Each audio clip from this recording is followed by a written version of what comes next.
بسم الله الرحمن الرحيم. الحمد لله رب العالمين، نحمده ونستعينه ونؤمن به ونتوكل عليه، ونعوذ بالله من شرور أنفسنا ومن سيئات أعمالنا. من يهده الله فلا مضل له ومن يضلل فلا هادي له. نشهد أن لا إله إلا الله وحده لا شريك له، ونشهد سيدنا ونبينا ومولانا محمدا صلى الله عليه وسلم عبده ورسوله.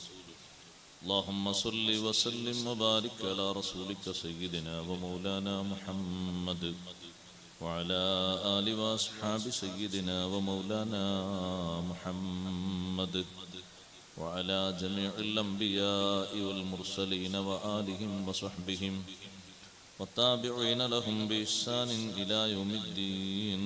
أما بعد، أعوذ بالله من الشيطان الرجيم. بسم الله الرحمن الرحيم. يا أيها الذين آمنوا اصبروا وصابروا ورابطوا واتقوا الله لعلكم تفلحون. صدق الله العلي العظيم. صدق وصدق وبلغ رسوله النبي الكريم، ونحن على ما قال ربنا من الشاهدين الشاكرين، والحمد لله رب العالمين. يا خير من دفنت بالقاع علومه، فطاب من طيبهن القاع والأكوم.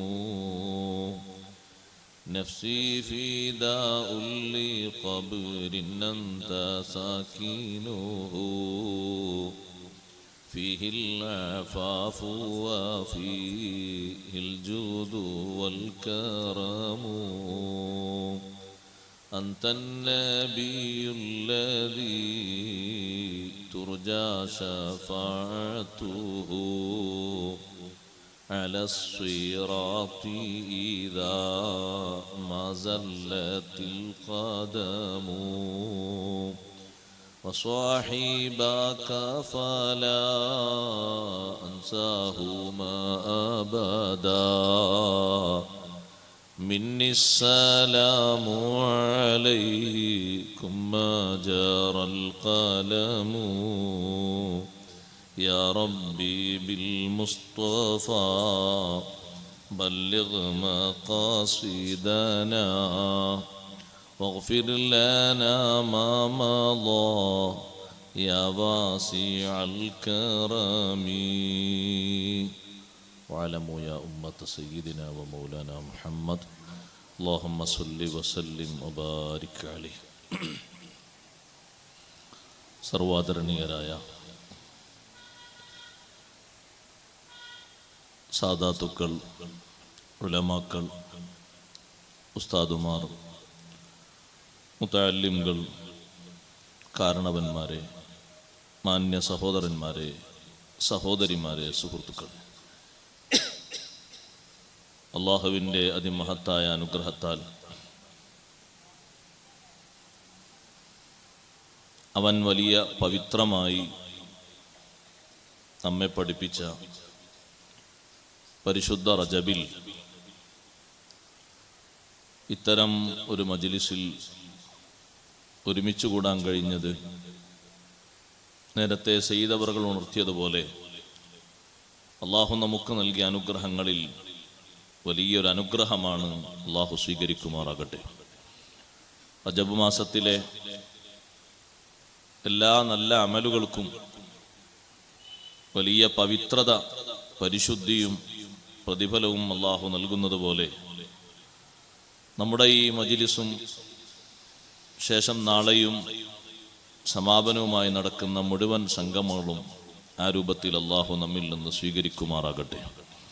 പരിശുദ്ധ ദീനിന് വേണ്ടി ആത്മാർത്ഥമായി ഖിദ്മത്ത് ചെയ്യാൻ നമുക്കും നമ്മുടെ സാദാത്തുക്കൾ, ഉലമാക്കൾ സഹോദരങ്ങൾ, സഹോദരിമാർ, കുടുംബാംഗങ്ങൾ, സുഹൃത്തുക്കൾ, ശിഷ്യന്മാർ, സഹപാഠികൾ, സ്നേഹിതർ എല്ലാവർക്കും അല്ലാഹു ആഫിയത്തുള്ള ദീർഘായുസ്സ് നൽകി അനുഗ്രഹിക്കുമാറാകട്ടെ.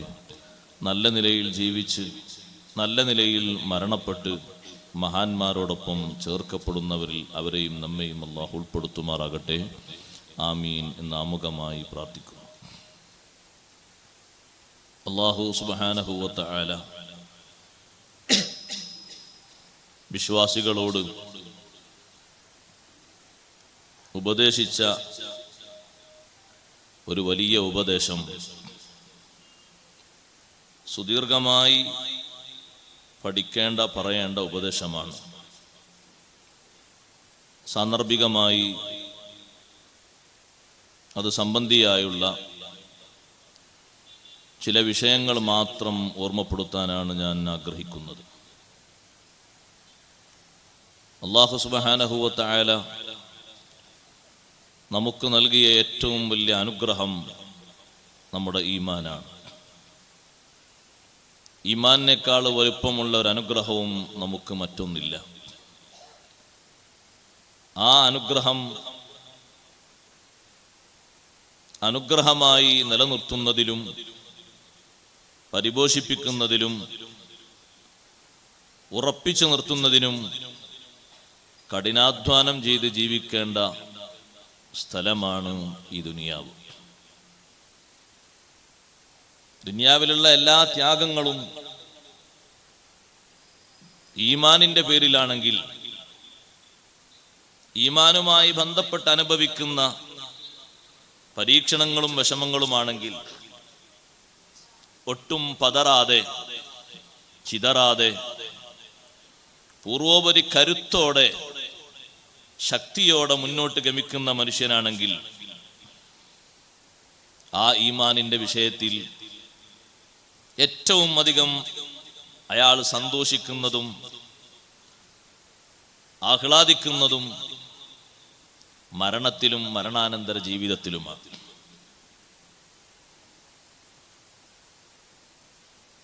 ഈമാൻ മുറുകെ പിടിച്ച് രണാങ്കണത്തിൽ ഒട്ടും പതറാതെ നല്ല ധൈര്യത്തോടെ സ്ഥൈര്യത്തോടെ നിന്ന മഹാരഥന്മാരാണ്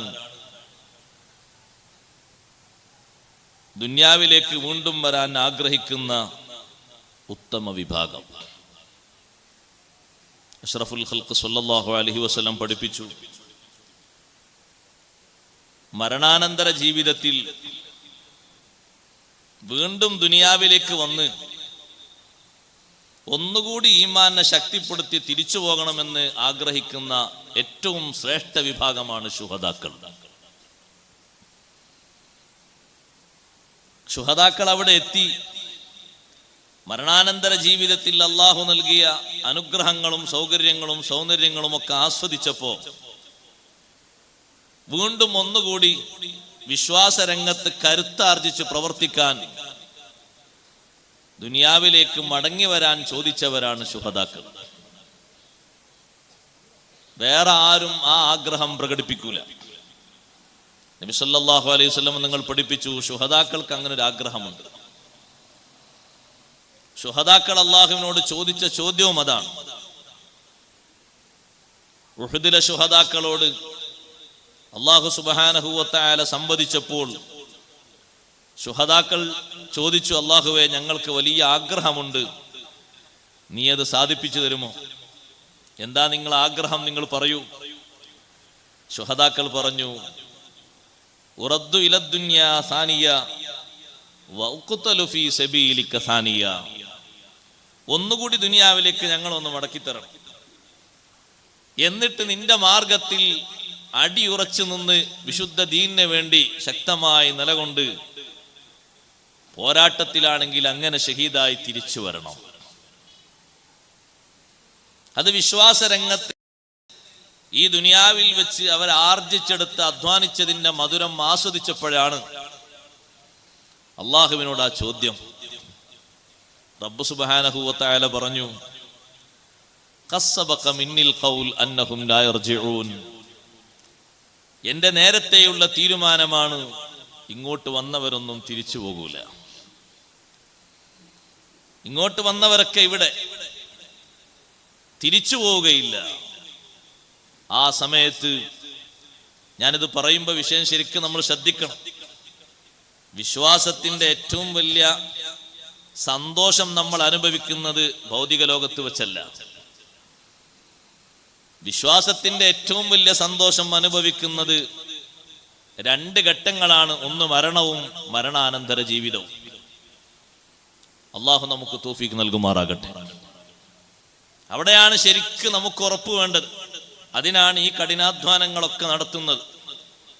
എന്തെല്ലാം അധ്വാനങ്ങളായിട്ട് ഈ ജീവിതത്തിലേക്ക് വരാനുണ്ടോ അത് തീർത്തും അതിനാണ്. ആ ഒരു ഈമാൻ അള്ളാഹു നൽകി എന്ന അനുഗ്രഹത്തിനുള്ള നന്ദിയായിട്ടാണ്. തിരിച്ചു പോകാൻ പറ്റൂല എന്ന് പറഞ്ഞപ്പോൾ ശുഹദാക്കൾ പറഞ്ഞു, എങ്കിൽ റബ്ബേ ഒരു കാര്യം നീ ചെയ്യണം. ഞങ്ങൾ ഈ അനുഭവിക്കുന്ന സന്തോഷങ്ങൾ എന്തെല്ലാമാണ് സന്തോഷം?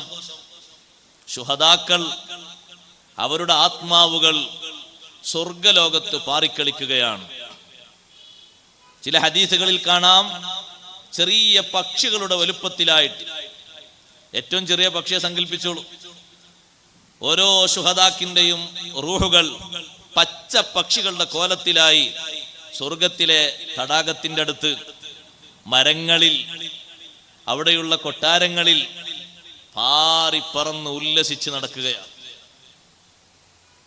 വല്ലാത്ത സുഗന്ധവും സന്തോഷവുമാണ് അവർക്ക് അല്ലാഹു നൽകിയിരിക്കുന്നത്. ഞങ്ങൾ ഈ അനുഭവിക്കുന്ന സുഖം ഞങ്ങളുടെ കുടുംബക്കാർക്ക്, നാട്ടുകാർക്ക്, ഞങ്ങളിങ്ങനെ ഷഹീദായി വരുമ്പോൾ ബാക്കി വെച്ച ആളുകൾക്ക് നീ ഒന്ന് അറിയിച്ചു കൊടുക്കണം. അപ്പോഴാണ് റബ്ബ് സുബ്ഹാനഹു വ തആല ആയത്തിറക്കിയത്, വലാ തഹ്സബന്നല്ലദീന ഖുതിലൂ ഫീ സബീലില്ലാഹി അംവാതാ ബൽ അഹ്യാഉൻ ഇൻദ റബ്ബിഹിം യുർസഖൂൻ ഫരിഹീന ബിമാ ആതാഹുമുല്ലാഹു മിൻ ഫളിഹി വയസ്തബ്ശിറൂന ബില്ലദീന ലം യൽഹഖൂ ബിഹിം മിൻ ഖൽഫിഹിം അല്ലാ ഖൗഫുൻ അലൈഹിം വലാ ഹും യഹ്സനൂൻ യസ്തബ്ശിറൂന ബിനിഅ്മതിൻ മിനല്ലാഹി വഫളൽ വഅന്നല്ലാഹ ലാ യുളീഉ അജ്റൽ മുഹ്സിനീൻ. അല്ലാഹു അവർ സന്തോഷിക്കുന്ന വിവരം നമ്മെ അറിയിച്ചു. വലാ തഹ്സബന്നല്ലദീന ഖുതിലൂ ഫീ സബീലില്ലാഹ്, അല്ലാഹുവിന്റെ മാർഗത്തിൽ ഷഹീദായ വധിക്കപ്പെടരുത്, വിചാരിക്കരുത് അംവാതൻ അവർ മരിച്ചവരാണ്, ജീർണിച്ചവരാണ്. കാരണം എല്ലാവരും മരിച്ചു പിരിഞ്ഞതുപോലെ പിരിഞ്ഞവരാണെന്ന് വിചാരിക്കരുത്. അവരെ അല്ലാഹുവിന്റെ മാർഗത്തിലാണ്, ദുനിയാവിന് വേണ്ടിയല്ല, ഇവിടെയുള്ള എന്തെങ്കിലും പകപോക്കലിന് വേണ്ടിയല്ല, അള്ളാഹുവിന്റെ ദീനിന് വേണ്ടി ഷഹീദായ മഹാത്മാക്കളെ പറ്റിയാണ് ഈ പറഞ്ഞത്. അതുകൊണ്ടാണ് ഫീ സബീലില്ല എന്ന വാക്ക് നല്ലോണം വിശദീകരിച്ചിട്ടുണ്ട്. കുറെ ശുഹദാക്കളുണ്ട് ഇവിടെ, ഭൗതികതയ്ക്ക് വേണ്ടി ഷഹീദായ ആളുകളുണ്ട്. അവർക്കും ഒരു പക്ഷേ ശുഹദ എന്ന മേൽവിലാസം വരുത്താറുണ്ട്, പലരും കൊടുക്കാറുണ്ട്. ഇപ്പറഞ്ഞത് അതിനെ പറ്റിയല്ല, അള്ളാഹുവിന്റെ ദീനിന് വേണ്ടി ഷഹീദായ ആളുകളെ പറ്റി. അവരും മരിച്ചവരാണ് എന്ന് വിചാരിക്കരുത്. ബൽ അഹ്യാഉൻ, അവർ ജീവിച്ചിരിക്കുന്നവരാണ്. ഇൻദ റബ്ബിഹിം, റബ്ബിന്റെ അടുക്കലാണ്. യുർസഖൂൻ, സ്വർഗീയ ഭക്ഷണം നൽകപ്പെടുന്നവരാണ്. സ്വർഗീയ ഭക്ഷണം അതൊരു വലിയ സ്ഥാനമാണ്. അല്ലാഹു തആല അവർക്ക് ജീവൻ, ഹയാത്ത് നൽകി, അവർക്ക് സജീവത നൽകി. അതുകൊണ്ടല്ലേ അഷ്റഫുൽ ഖൽഖ് മുഹമ്മദുർ റസൂലുള്ളാഹി സ്വല്ലല്ലാഹു അലൈഹി വസല്ലം തങ്ങൾ പറഞ്ഞു, 33-ാമത്തെ വയസ്സിൽ ഷഹീദായ മഹാനാണ് ജാഫർ ബിൻ അബി ത്വാലിബ് റളിയല്ലാഹു അൻഹു. മൂത്തത്തിന്റെ രണഭൂമിയിൽ ഷഹീദായ ജാഫർ റളിയല്ലാഹു അൻഹുവിനെ പറ്റി തങ്ങൾ പറഞ്ഞു, ഇന്നി റഅയ്തു ജഅഫറാ യതീറു മഅൽ മലായിക ലഹു ജനഹാനി ഖളറവാൻ. ജാഫർ ബിൻ അബി ത്വാലിബ് റളിയല്ലാഹു അൻഹു ഞാൻ കണ്ടു, യതീറുമാൽ മലായിക, മലക്കുകളോടൊപ്പം പാറിപ്പിറക്കുന്നത് പാറിക്കളിക്കുന്നത് കണ്ടു. ലഹു ജനാഹാനി ഖദറാവാനി, രണ്ട് പച്ച ചിറകുകൾ ജാഫർ റളിയല്ലാഹുവിന് അല്ലാഹു നൽകിയിട്ടുണ്ട്. കാരണം മുത്തത്തിന്റെ രണഭൂമിയിൽ രണ്ട് കൈയും വെട്ടിമാറ്റിയിട്ടുണ്ട്. ആ രണ്ട് കൈയിന്റെ സ്ഥാനത്ത് രണ്ട് പച്ച ചിറകുകൾ അല്ലാഹു നൽകിയിട്ട് മലക്കുകളോടൊപ്പം പാറിപ്പറക്കുന്നത് ഞാൻ കണ്ടു എന്ന് സയ്യിദുനാ റസൂലുള്ളാഹി സ്വല്ലല്ലാഹു അലൈഹി വസല്ലം തങ്ങൾ പറഞ്ഞ വിവരം മുഹദ്ദിസുകൾ വിവിധ ഗ്രന്ഥങ്ങളിൽ രേഖപ്പെടുത്തിയത് കാണാം. ഞാൻ പറഞ്ഞു വന്നത് അല്ലാഹു അവരുടെ സ്ഥാനമാണ് പറഞ്ഞത്. അവർ സാധാരണ ആളുകൾ മരിച്ചുപോയതുപോലെയാണെന്ന് ധരിക്കരുത്. അഹ്യാഉൻ, അവർ ജീവിച്ചിരിക്കുന്നവരാണ്. ഇൻദ റബ്ബിഹിം, അവരുടെ സ്ഥാനം റബ്ബിന്റെ അടുക്കലാണ്. യുർസഖൂൻ, അവർക്ക് സ്വർഗീയ ഭക്ഷണം നൽകപ്പെടുന്നു, സ്വർഗീയ പാനീയം നൽകപ്പെടുന്നു.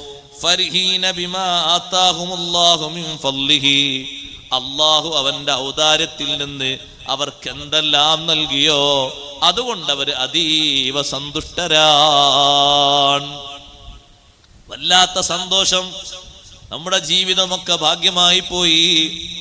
കുറഞ്ഞ കാലമേ നമ്മൾ ജീവിച്ചിട്ടുള്ളൂ എങ്കിലും ഈമാനികമായ രംഗത്ത് പിറകോട്ട് നിൽക്കാതെ നല്ല രൂപത്തിൽ അടിയുറച്ചു നിന്നപ്പോ, സഹിക്കേണ്ടത് മുഴുവനും ഈമാനിന് വേണ്ടി സഹിച്ചപ്പോ, ത്യജിക്കേണ്ടത് മുഴുവനും ഈമാന് വേണ്ടി ത്യജിച്ചപ്പോ, ഉൾക്കൊള്ളേണ്ടത് മുഴുവനും ഈമാന് വേണ്ടി ഉൾക്കൊണ്ടപ്പോ ഫരിഹീന, അതീവ സന്തുഷ്ടരാണ്. സാദാ സന്തോഷത്തിന് ഫറഹ് എന്ന് പറയൂല, അതീവ സന്തുഷ്ടരാണ്. ബിമാ ആതാഹുമുല്ലാഹു മിൻ ഫളിഹി, അല്ലാഹു അവന്റെ ഔദാര്യത്തിൽ നിന്ന് ഇവർക്ക് നൽകിയത് കൊണ്ട് അവർ സന്തോഷിക്കുന്നു. ഇനി അവരിലേക്ക് വരാനുള്ള ആളുകളെ പറ്റിയും അവർക്ക് സന്തോഷമാണ്. അവരൊരു സന്തോഷം അവർ പറയുന്നുണ്ട് പരസ്പരം. അല്ലാ ഖൗഫുൻ അലൈഹിം വലാഹും യഹ്സനൂൻ, നമ്മൾ ജീവിച്ചതുപോലെ ഈമാനിലായവർ ജീവിക്കുകയാണെങ്കിൽ, നമ്മൾ അള്ളാഹുവിന് വേണ്ടി ധീരരക്തസാക്ഷിത്വം വഹിച്ചതുപോലെ അവർ രക്തസാക്ഷിത്വം വഹിക്കുകയാണെങ്കിൽ, ലാ ഖൗഫുൻ അലൈഹിം വലാഹും യഹ്സനൂൻ, ഒന്നും അവർക്ക് ഭയപ്പെടാനില്ല. അവരുടെ പിൻകാല ജീവിതത്തെക്കുറിച്ച് ദുഃഖിക്കാനും ഇല്ല. സന്തോഷത്തോടെ വരാം. സഹോദരങ്ങളെ, ഈമാനിന്റെ വിഷയത്തിൽ മുന്നിൽ നിന്ന മഹാന്മാരായ ശുഹദാക്കൾ, അവർക്കെല്ലാ ഘട്ടങ്ങളിലും ആദരവാണ്. ആഖിറത്തിലെത്തിയാൽ മലക്കുകൾ പാട്ടും പാടി സ്വർഗത്തിലേക്ക് ആനയിക്കുന്ന വിഭാഗം, ഹിസാബൊക്കെ നടക്കുന്നതിന്റെ മുമ്പ്, കിതാബുകൾ തന്നിട്ട് വിചാരണ നടത്തപ്പെടുന്നതിന്റെ മുമ്പ് ശുഹദാക്കളെ ആനയിക്കുന്നൊരു രൂപം ഹദീസിലുണ്ട്. സന്തോഷത്തോടെ സ്വർഗത്തിലേക്ക് ആനയിക്കുന്നു. ശുഹദാക്കൾ ഹൈ പവറിലാണ് സ്വർഗത്തിലേക്ക് പോകുന്നത്. അവർക്കെന്ത് കിതാബ് കൊടുക്കാനാണ്, എന്ത് വിചാരണ നടത്താനാണ്? അവരുടെ ജീവിതം തന്നെ ഈമാനിന്റെ മേഖലയിൽ സാക്ഷിയാണ്. അവരുടെ ജീവിതത്തിൽ എന്തെല്ലാം ത്യാഗങ്ങൾ അവർ ഏറ്റുവാങ്ങിയോ, ഈമാനിന്റെ വിഷയത്തിൽ മുഴുവനും ആഖിറത്തിൽ സാക്ഷിയാണ്. അതുകൊണ്ട് അള്ളാഹു നൽകിയ അനുഗ്രഹമാകുന്ന ഈമാൻ ഉറച്ച രീതിയിൽ നിലനിൽക്കാൻ അള്ളാഹു നമ്മളോട് നിർദ്ദേശിക്കുന്ന നിർദ്ദേശങ്ങളുണ്ട്. കാലികമായതിന് വലിയ പ്രസക്തിയുണ്ട്. ഒന്ന് രണ്ട് കാര്യങ്ങൾ ഞാനൊന്ന് സൂചിപ്പിക്കട്ടെ. യാ അയ്യുഹല്ലദീന ആമനൂ ഇസ്ബിറൂ വസ്വാബിറൂ വറാബിതൂ. ഓ മുഅ്മിനീങ്ങളെ, ഈമാനുള്ള നമ്മളെ വിളിച്ച് അല്ലാഹു പറയുന്നു, ഇസ്ബിറൂ, നിങ്ങൾ ക്ഷമ കൈക്കൊള്ളണം, നിങ്ങൾ നല്ലോണം ക്ഷമ കൈക്കൊള്ളണം. എന്തിലാ ക്ഷമ വേണ്ടത്? അള്ളാഹു നമുക്ക് പൊരുത്തപ്പെട്ട് തന്ന ദീനുണ്ടല്ലോ, ദീനിന്റെ കാര്യത്തിൽ നല്ല ക്ഷമ വേണം. ബഹുമാനപ്പെട്ട ഹസനുൽ ബസരി റഹ്മത്തുള്ളാഹി അലൈഹി നൽകിയ തഫ്സീറാണ്, അള്ളാഹു പൊരുത്തപ്പെട്ട് തന്ന ദീനിനെ ക്ഷമയോടെ സ്വീകരിക്കണം. അള്ളാഹു പൊരുത്തപ്പെട്ട് തന്ന ദീന് ഒന്നേ ഉള്ളൂ, ഇന്നദ്ദീന ഇൻദല്ലാഹിൽ ഇസ്ലാം. ഇസ്ലാം ദീനാണ് അള്ളാഹു പൊരുത്തപ്പെട്ട ദീന്. വമൻ യബ്തഗി ഗൈറൽ ഇസ്ലാമി ദീനൻ ഫലൻ യുഖ്ബല മിൻഹു വഹുവ ഫിൽ ആഖിറതി മിനൽ ഖാസിരീൻ. ഇസ്ലാം അല്ലാത്തതിനെ ദീനായി തേടിയാൽ അങ്ങനെ സ്വീകരിച്ചാൽ അവനിൽ നിന്നത് സ്വീകരിക്കപ്പെടുകയില്ല. പാരത്രിക ലോകത്തവൻ പരാജിതരിൽപ്പെട്ടവരാണ്, മഹാനഷ്ടം സംഭവിച്ചവരിൽപ്പെട്ടവരാണ്. അപ്പൊ അള്ളാഹ് പൊരുത്തപ്പെട്ട് നൽകിയ ദീനില്ലേ, ആ ദീനിന്റെ മേൽ ക്ഷമ കൈക്കൊള്ളണം എന്ന് പറഞ്ഞാൽ ഒന്നുകൂടി വിശദീകരിച്ച് മഹാനവറുകൾ പറയുന്നു, എന്തെങ്കിലും മറ്റൊരു സന്തോഷം കിട്ടുമ്പോ ദീന് കയ്യൊഴിക്കാൻ പാടില്ല. ഫലാ യദഊഹു ലിസറാ വലാ ലിളറാ.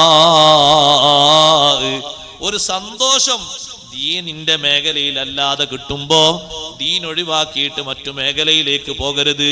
അല്ലാഹു നമ്മളെ കാത്തിരക്ഷിക്കട്ടെ. ദുന്യാവ് മുന്നിൽ ഇങ്ങനെ വന്നിട്ട് നമ്മളെ ക്ഷണിക്കുന്നു, ദീൻ ഒഴിവാക്കിയിട്ട് ദുന്യാവിന്റെ പുറകെ പോകരുത്.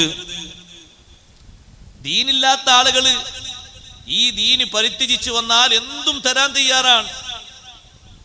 ജീവിക്കാനല്ല, നമ്മുടെ കുടുംബത്തിന് ജീവിക്കാനല്ല, രണ്ടാം തലമുറക്കല്ല, 5 തലമുറക്കുള്ളതും അവർ തരാൻ തയ്യാറാണ്. പക്ഷേ അതൊരു സന്തോഷം എന്ന് കരുതിയിട്ട് ദീന് കഴിക്കാൻ പറ്റൂല. നിങ്ങൾ കേട്ടിട്ടില്ലേ ബഹുമാനപ്പെട്ട കഅബ് ബിൻ മാലിക് റളിയല്ലാഹു അൻഹു? നീണ്ട ഒരു ചരിത്രമാണ്, ഞാനത് മൊത്തം വിശദീകരിക്കില്ല, അതിൽ ചെറിയൊരു ഭാഗം പറയട്ടെ. കഅബ് ബിൻ മാലിക് റളിയല്ലാഹു അൻഹു വിശുദ്ധ ഇസ്ലാമിൽ ഹബീബ് സല്ലല്ലാഹു അലൈഹി വസല്ലം തങ്ങളിൽ നിന്ന് ചെറിയ ഒരു ബഹിഷ്കരണം വന്നു. പങ്കെടുക്കാത്തതിന്റെ പേരിൽ കഅബ് ബിൻ മാലിക് റളിയല്ലാഹു അൻഹു വലിയൊരു ബഹിഷ്കരണം.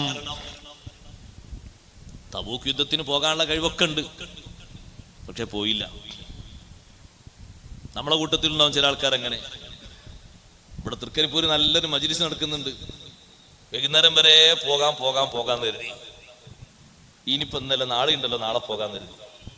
സമാപനം തിങ്കളാഴ്ച ഉണ്ടല്ലോ, അന്നും പോകാന്ന് കരുതി. ഒറ്റ ദിവസം അയാൾ വന്നില്ല. അങ്ങനെ ഉണ്ടാവും ചില മനുഷ്യന്മാർ, അതിൽ വിട്ടുപോകാൻ പാടില്ല. അത് മടിയുടെ അങ്ങേ അറ്റാണ്. അങ്ങനെ തോന്നും, പോകാൻ തോന്നും, പക്ഷെ പോകൂല. നാളെ പോകാൻ തോന്നും, നാളെയും പോകൂല. സമാപനത്തിന് ഏതായാലും അങ്ങോട്ട് എത്താൻ തോന്നും, അന്നും പോകൂല. കാരണം ഈ 2 ദിവസം പോകാത്തതുകൊണ്ട് പിശാച് ഇബ്ലീസ് പറയും, ഇനി ലാസ്റ്റിൽ നീ ഏതായാലും പോകണ്ട, കാരണം അന്ന് വലിയ വലിയ മഹാന്മാരൊക്കെ വരുന്നതാണ്, അന്ന് പോയിട്ട് നീ 2 ദിവസം കൂടി മുതലാക്കണ്ട, ഇന്നും പോകണ്ട എന്ന് പറയും. അപ്പൊ തുടക്കത്തിലെ മടി വന്നപ്പോ ബാക്കിയുള്ള മടി ഉണ്ടായി. കഅബ് ബിൻ മാലിക് റളിയല്ലാഹു അൻഹു പോകാന്ന് വിചാരിച്ച സൗകര്യങ്ങളൊക്കെ ഉണ്ട്, പോയാലും വേഗം എത്തും, നല്ല വാഹനങ്ങളൊക്കെ ഉണ്ട്, പക്ഷെ പോയില്ല.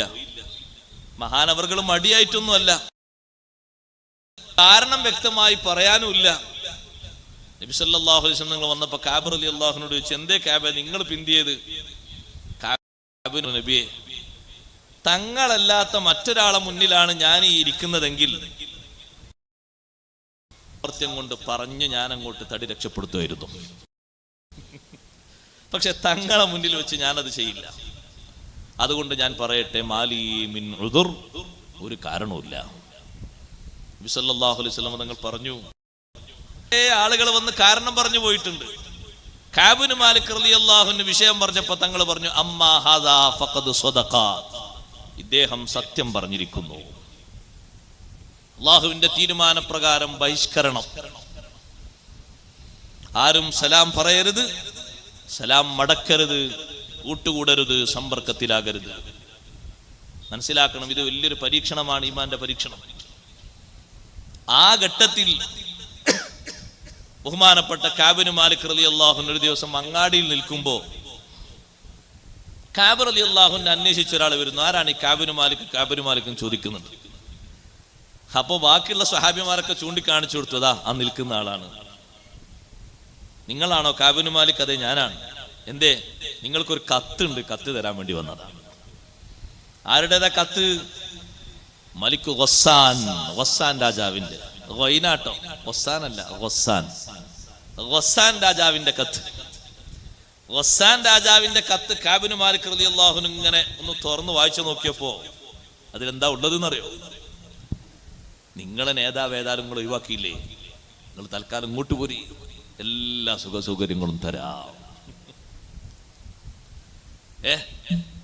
നിങ്ങൾ കുറെ കാലമായില്ല സുന്നത്ത് ജമാഅത്തിനോട് പ്രവർത്തിക്കുന്നു, നിങ്ങൾക്ക് വീട് കിട്ടിയോ? നിങ്ങൾക്ക് വീട് തരാം, പറമ്പ് തരാം, പിന്നെന്താ വേണ്ടത്?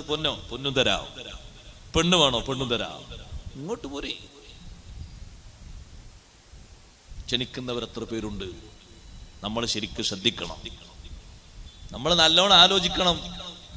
ഈമാൻ ദുർബലപ്പെട്ട ആളുകൾ പറയും 10-35 കൊല്ലം ഞാൻ അവരെ കൂടെ പ്രവർത്തിച്ച് എനിക്ക് കാര്യമായിട്ട് പുരോഗതി ഒന്നും കിട്ടിയില്ല. ഈ പുരോഗതിയാണ് ആദ്യം ലക്ഷ്യമാക്കിയത്, അതുകൊണ്ടാണ് അള്ളാഹു തരാതിരുന്നത്. ദീനിന്റെ ഖിദ്മത്തല്ല ലക്ഷ്യമാക്കിയത്, പുരോഗതിയാ ലക്ഷ്യമാക്കിയത്, അതുകൊണ്ടാണ് അള്ളാഹു തരാതിരുന്നത്. ദീനിന്റെ ഖിദ്മത്താണോ ലക്ഷ്യമാക്കിയിരുന്നത്, മറ്റേതറിയാതെ അള്ളാഹു തന്നിരുന്നു, ബറക്കത്ത് ഇഷ്ടം പോലെ തന്നിരുന്നു. ലക്ഷ്യം ആദ്യം ശരിയാകാത്തത് കൊണ്ട് നിന്നെ ഒന്ന് പരീക്ഷണം എന്ന് അള്ളാഹു തീരുമാനിച്ചു. ആ പരീക്ഷണത്തിൽ കുടുങ്ങിപ്പോകുന്ന പലരുണ്ട്. അള്ളാഹു നമ്മളെ കാത്തു രക്ഷിക്കട്ടെ.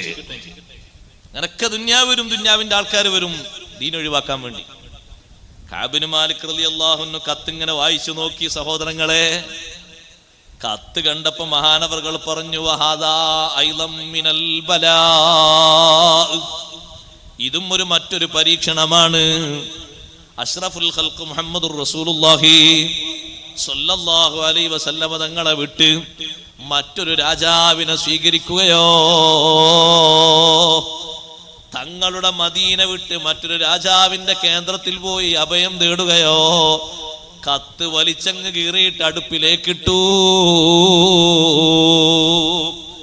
അള്ളാഹു നമ്മളോട് കൽപ്പിക്കുന്നു, ഇസ്ബിറൂ, ദീനിനെ നല്ല ക്ഷമയോടെ കൊണ്ട് നടക്കണേ. എന്ത് സന്തോഷം വന്നാലും ദീന് കൈയൊഴിക്കരുത്. എന്റെ തഫ്സീറല്ല, ഹസനുൽ ബസ്രി തങ്ങൾ പഠിപ്പിക്കുന്ന തഫ്സീറാണ്. ഫലാ യദഊഹു ലിസറാ, സന്തോഷം വരുമ്പോ ദീന് കൈയൊഴിക്കരുത്. വലാ ലിളറാ, ബുദ്ധിമുട്ട് വരുമ്പോഴും ദീന് കൈയൊഴിക്കരുത്. ഒരു ബുദ്ധിമുട്ട് വന്നു, പലരോടും നീ സഹായം ചോദിച്ചു, ആരും നിന്നെ സഹായിച്ചില്ല എന്ന് കരുതിക്കോ, എന്നാലും ദീന് വിട്ടേക്കരുത്. കാരണം ദീന് നിനക്ക് നൽകിയത് സൃഷ്ടികളിൽ ഒരാളും അല്ല. നിന്നെ ദീനിന്റെ ഒരു മെമ്പറായി തെരഞ്ഞെടുത്തത് ഒരു സൃഷ്ടിയും അല്ല, സ്രഷ്ടാവായ റബ്ബ് തആലയാണ്. റബ്ബാണ് നിന്നെ ദീനിന്റെ ഒരു മെമ്പറായി തെരഞ്ഞെടുത്തത്. അതുകൊണ്ട് സൃഷ്ടികൾ ആര് നിന്നോട് എതിർത്താലും, ആര് നിന്നെ പരിക്കേൽപ്പിച്ചാലും, ആരെത്ര ബുദ്ധിമുട്ടാക്കിയാലും ദീന് കൈയൊഴിക്കാൻ പാടില്ല. വലാലി ശിദ്ദത്തിൻ വലാലി റഖാ, ഒരു പ്രതിസന്ധി ഘട്ടം വന്നു, നിന്നോട് പറയുന്നു ദീനിൽ നിന്ന് മാറിയെങ്കിലേ നിനക്ക് മോചനമുള്ളൂ, മാറിപ്പോകരുത്. കൊണ്ട് നല്ലോണം മുന്നോട്ട് പോകണം. മറ്റൊരു സന്തോഷം ലഭിക്കുകയാണ്, പക്ഷേ അത് മുസ്ലിമിന്റെ മേൽവിലാസത്തിൽ കിട്ടൂല. മറ്റൊരു സന്തോഷമുണ്ട്, അത് ദുനിയാവിന്റെ സ്ഥാനമാണ്. അല്ലെങ്കിലോ നിനക്ക് ഏറ്റവും വലിയ ഹൈ പവറായ ഡ്യൂട്ടിയാണ്, ജോലിയാണ്. പക്ഷേ മുസ്ലിമിന്റെ മേൽവിലാസത്തിൽ അത് കിട്ടൂല. എത്രയാലും നീ ശ്രമിച്ചു നോക്കിയാൽ അതിലേക്ക് എത്താൻ പറ്റൂല. കാരണം അതിലേക്ക് എത്തിപ്പെടുന്ന ആളുകളൊക്കെ ഇസ്ലാമേതര കക്ഷികളാണ്. അവർ സ്വീകരിച്ചോട്ടെ, നിനക്ക് അവരോട് എതിർപ്പ് വേണ്ട. അവർ പോകുന്നോണ്ട് നിനക്ക് വിരോധം വേണ്ട, നീ അത് തടയാനും പോകണ്ട. പക്ഷേ നിന്റെ ഇസ്ലാം ഊരി വെച്ചിട്ട് നീ ആ ഒരു സന്തോഷം സ്വീകരിക്കാൻ പോകണ്ട. ഹത്താ യമൂതു മുസ്ലിമീൻ, മുസ്ലിങ്ങളായി മരിക്കുന്നത് വരെ ദീന് കൈയൊഴിക്കാൻ പാടില്ല. ഒരിക്കലും ദീന് വിട്ടു പോകാൻ പാടില്ല. ഇവിടെയാണ് സഹോദരങ്ങളെ നമ്മൾ നന്നായി ശ്രദ്ധിക്കേണ്ടത്. നമ്മുടെ ഈ ചെറിയ ജ്ഞാനം വെച്ചുള്ള ബുദ്ധി കൊണ്ട് അള്ളാഹുവിന്റെ ദൃഷ്ടാന്തങ്ങളെ അളക്കരുത്. അള്ളാഹു ചെയ്യുന്ന ദൃഷ്ടാന്തങ്ങളെ നമ്മൾ അളക്കരുത്. കാരണം നമ്മുടെ ബുദ്ധി ചെറിയ ബുദ്ധിയാണ്. ഈ ദൃഷ്ടാന്തങ്ങളുടെ വിവരങ്ങൾ നമ്മളെക്കാൾ ഏറ്റവും കൂടുതൽ ബുദ്ധിയുള്ള മഹാരഥന്മാർ അവർ വിവരിച്ചു തന്നിട്ടുണ്ട്. നമ്മളത് അംഗീകരിച്ചാൽ മതി. ദൃഷ്ടാന്തങ്ങൾ വരുമ്പോ, അടയാളങ്ങൾ വരുമ്പോ, അല്ലെങ്കിൽ പ്രതിസന്ധികൾ വരുമ്പോ, സന്തോഷങ്ങൾ വരുമ്പോ അള്ളാഹു എന്താണ് ഇവിടെ സമീപിക്കുന്നത് എന്നുള്ള സമീപനത്തെ കുറിച്ച് നല്ല ബുദ്ധിമതികളായ മഹാന്മാര്, മഹത്തുക്കൾ, പണ്ഡിതന്മാര് അവര് രേഖപ്പെടുത്തിയിട്ടുണ്ട്. അതിന്റെ പിന്നാലെ അംഗീകരിച്ച് മുന്നോട്ട് നീങ്ങിയാൽ മതി. അല്പജ്ഞാനം കൊണ്ട് നമ്മൾ അഭിപ്രായം പറഞ്ഞാൽ, അങ്ങനെ അഭിപ്രായം പറയുന്നവരുണ്ട്. അവരുടെ പേരുകളാണ് യുക്തിവാദികൾ, നിർമ്മിതവാദികൾ, നിരീശ്വരവാദികൾ എന്നൊക്കെ പറയാം. അവർക്ക് കാര്യമായി ചോദ്യം ചെയ്യാനുള്ളത് ഇത്തരത്തിൽ ചില വിഷയങ്ങളാണ്. ചോദ്യം ചെയ്യാനുള്ള അധികാരം അവർക്കുണ്ടോ? ഇല്ല. കാരണം എന്താണ്? ഇൽമ് തീരെ ഇല്ല. ഇൽമുള്ളവരാണെങ്കിലോ അവർ ചോദ്യം ചെയ്യൂല. അറിവ് യഥാർത്ഥത്തിലുള്ള ആളുകളാണെങ്കിൽ ചോദ്യം ചെയ്യൂല. അറിവില്ലാത്തതിന്റെ പേരിലാണ് അവരങ്ങനെ ചോദ്യം ചെയ്യുന്നത്. അതുകൊണ്ട് അവരുടെ ചോദ്യം കേട്ടിട്ട് ശരിയാണ് എന്ന് നമ്മളും ചിന്തിച്ചു പോയാൽ നമ്മളും അവരെ കൂട്ടത്തിൽ പെട്ടുപോകും. അള്ളാഹു നമ്മളെ കാത്തുരക്ഷിക്കട്ടെ. നല്ല സബർ വേണം. ഇസ്ബിറു, നിങ്ങൾ നല്ല ക്ഷമ പാലിക്കണം. രണ്ടാമത് പറയുന്നത് വസ്വാബിറു. ഞാൻ വിശദീകരിക്കാം. ഇസ്ബിറു സ്വാബിറു രണ്ടും ഒന്നല്ല. ഇസ്ബിറു, നിങ്ങൾ സ്വന്തത്തിൽ ക്ഷമ പാലിക്കണം. വസ്വാബിറു, ക്ഷമയിൽ മറ്റുള്ളവരോട് സഹകരണം നൽകണം. മറ്റുള്ളവർക്ക് വേണ്ടി നിങ്ങൾ ക്ഷമ സ്വീകരിക്കണം. മറ്റുള്ളവരോട് ക്ഷമാപൂർവം വർത്തിക്കണം. കാരണം ആ പ്രയോഗത്തിൽ തന്നെ അറിയാം അത് സ്വന്തത്തിലുള്ളതല്ലാന്ന്. മുതഅല്ലിമീങ്ങൾക്കൊക്കെ വേഗം മനസ്സിലാകും. ഇസ്ബിറു എന്ന് പറഞ്ഞാലും സ്വാബിറു എന്ന് പറഞ്ഞാലും വ്യത്യാസമുണ്ട്. കാരണം സ്വാബിറു എന്നുള്ളത് മുസാബറത്താണ്, അതിനൊരാള് പോരാ. മുഫാലത്ത് വസിനാണ്, രണ്ടാള് വേണം. മുഖാത്തലത്ത് എന്ന് പറയുമല്ലോ സാധാരണ ഏറ്റുമുട്ടൽ, ഒരാളുണ്ടായ ഏറ്റുമുട്ടൽ നടക്കൂല. മുഫാലത്ത് എന്ന് പറയും ഒരാളുണ്ടായാൽ അത് നടക്കൂല, രണ്ടാള് വേണം. അപ്പൊ സഹോദരങ്ങളെ, മറ്റുള്ളവരോട് ക്ഷമ പാലിക്കേണ്ട ഒരുപാട് ഘട്ടങ്ങൾ വരുന്നുണ്ട്. ആ ക്ഷമയിൽ സ്വീകരിക്കണം. മൂന്നാമതായൊരു വിഷയം അല്ലാഹു കൽപ്പിക്കുന്നത് വറാബിതു, നല്ല സന്നദ്ധതയും അതുപോലെ തന്നെ അള്ളാഹുവിന്റെ ദീനിന്റെ വിഷയത്തിൽ നല്ല സജ്ജീകരണവും നമ്മുടെ ഭാഗത്തു നിന്നുണ്ടാകണം.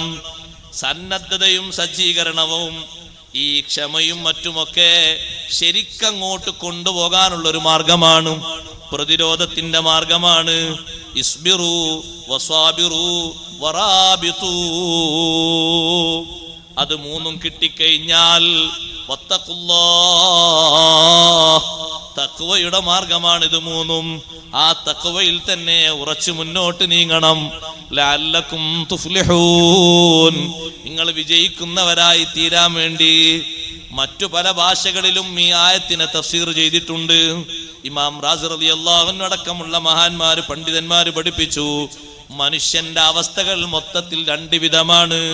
ഒന്ന്, മനുഷ്യൻ ഒറ്റക്ക് ബന്ധിക്കുന്ന ചില കാര്യങ്ങളുണ്ട്, വ്യക്തിപരമായി അവനോട് മാത്രം ബന്ധിക്കുന്ന വിഷയങ്ങളുണ്ട്. മറ്റൊന്ന് മറ്റുള്ളവരോട് കൂടെ പങ്കാകുന്ന ചില വിഷയങ്ങളും ഉണ്ട്. ഒറ്റക്ക് അവനുമായി വ്യക്തിപരമായി ബന്ധിക്കുന്ന വിഷയങ്ങളുണ്ട്, അതും മനുഷ്യൻ ക്ലിയറാക്കണം. മറ്റുള്ളവരുമായി ബന്ധിക്കുന്ന ചില വിഷയങ്ങളുണ്ട്, അതിലും റെഡിയാകണം. രണ്ട് വിഷയങ്ങളും അല്ലാഹു ഇവിടെ പറഞ്ഞിട്ടുണ്ട്. ഒന്നാമതായി പറഞ്ഞതാണ് ഇസ്ബിറു, സ്വന്തത്തിൽ നന്നായി ക്ഷമ പാലിക്കണം. എന്തിനൊക്കെ ക്ഷമ വേണ്ടത്? കുറച്ച് കാര്യങ്ങൾ എണ്ണിയ തീരൂല. ഒന്നാമതായി അള്ളാഹുവിന്റെ തൗഹീദ് മനസ്സിലാക്കുന്നതിൽ, തെളിവുകളും ലക്ഷ്യങ്ങളും ഒക്കെ ഉൾക്കൊള്ളുന്നതിൽ ക്ഷമയോടുകൂടെ നല്ല പഠനം നടത്തണം. നീതിയോടുകൂടെ നുബുവത്ത് ഉൾക്കൊള്ളുന്നതിൽ, പരലോകം ഉൾക്കൊള്ളുന്നതിൽ ഒരുപാട് തെളിവുകൾ അള്ളാഹുവിടെ വെച്ചിട്ടുണ്ട്. അത് പഠിക്കാൻ നല്ല സബർ വേണം, ക്ഷമ വേണം. എത്ര കാലങ്ങളാ മഹാന്മാരത് പഠിച്ചു വെച്ചത്. അവര് പഠിക്കുമ്പോ സഹോദരങ്ങളെ, നമ്മുടെ ഈ ചെറിയ കാലത്തെ പഠനം കൊണ്ടൊന്നും എവിടെ എത്തൂല. ഉദാഹരണമായി പറയാ, വലിയൊരു മഹാനാണല്ലോ ഷെയ്ഖ് അബ്ദുൽ ഖാദിർ ജീലാനി ഖദ്ദസല്ലാഹു സിർറഹ്. ചെറിയ മഹാനല്ലല്ലോ. എത്ര കൊല്ലം പഠിച്ചു? 18ാമത്തെ വയസ്സിൽ നാട്ടിൽ നിന്ന് ദർസ് പഠിക്കാൻ പോയിട്ട് എത്ര കൊല്ലം പഠിച്ചു? 33 കൊല്ലം പഠിച്ചു. അവരെ ഇൽമു നമുക്കുണ്ടാ? അവരെ ഇൽമിലേക്ക് നമ്മൾ ആയുഷ്കാലം മൊത്തം സഞ്ചരിച്ചാൽ എത്തുവോ?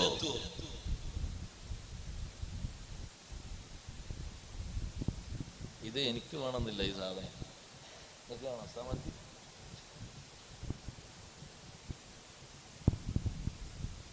ഇതില്ലാതിരിക്കും നിങ്ങൾക്ക് സുഖല്ലേ?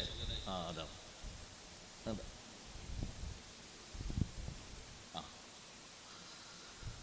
അപ്പൊ അള്ളാഹുവിന്റെ തൗഹീദ് കൂട്ടത്തിൽ വലിയ ഒരു തെളിവാണ് പരിശുദ്ധ ഖുർആൻ പഠിപ്പിക്കുന്ന ഏറ്റവും വലിയ തെളിവാണ് സഹോദരങ്ങളെ.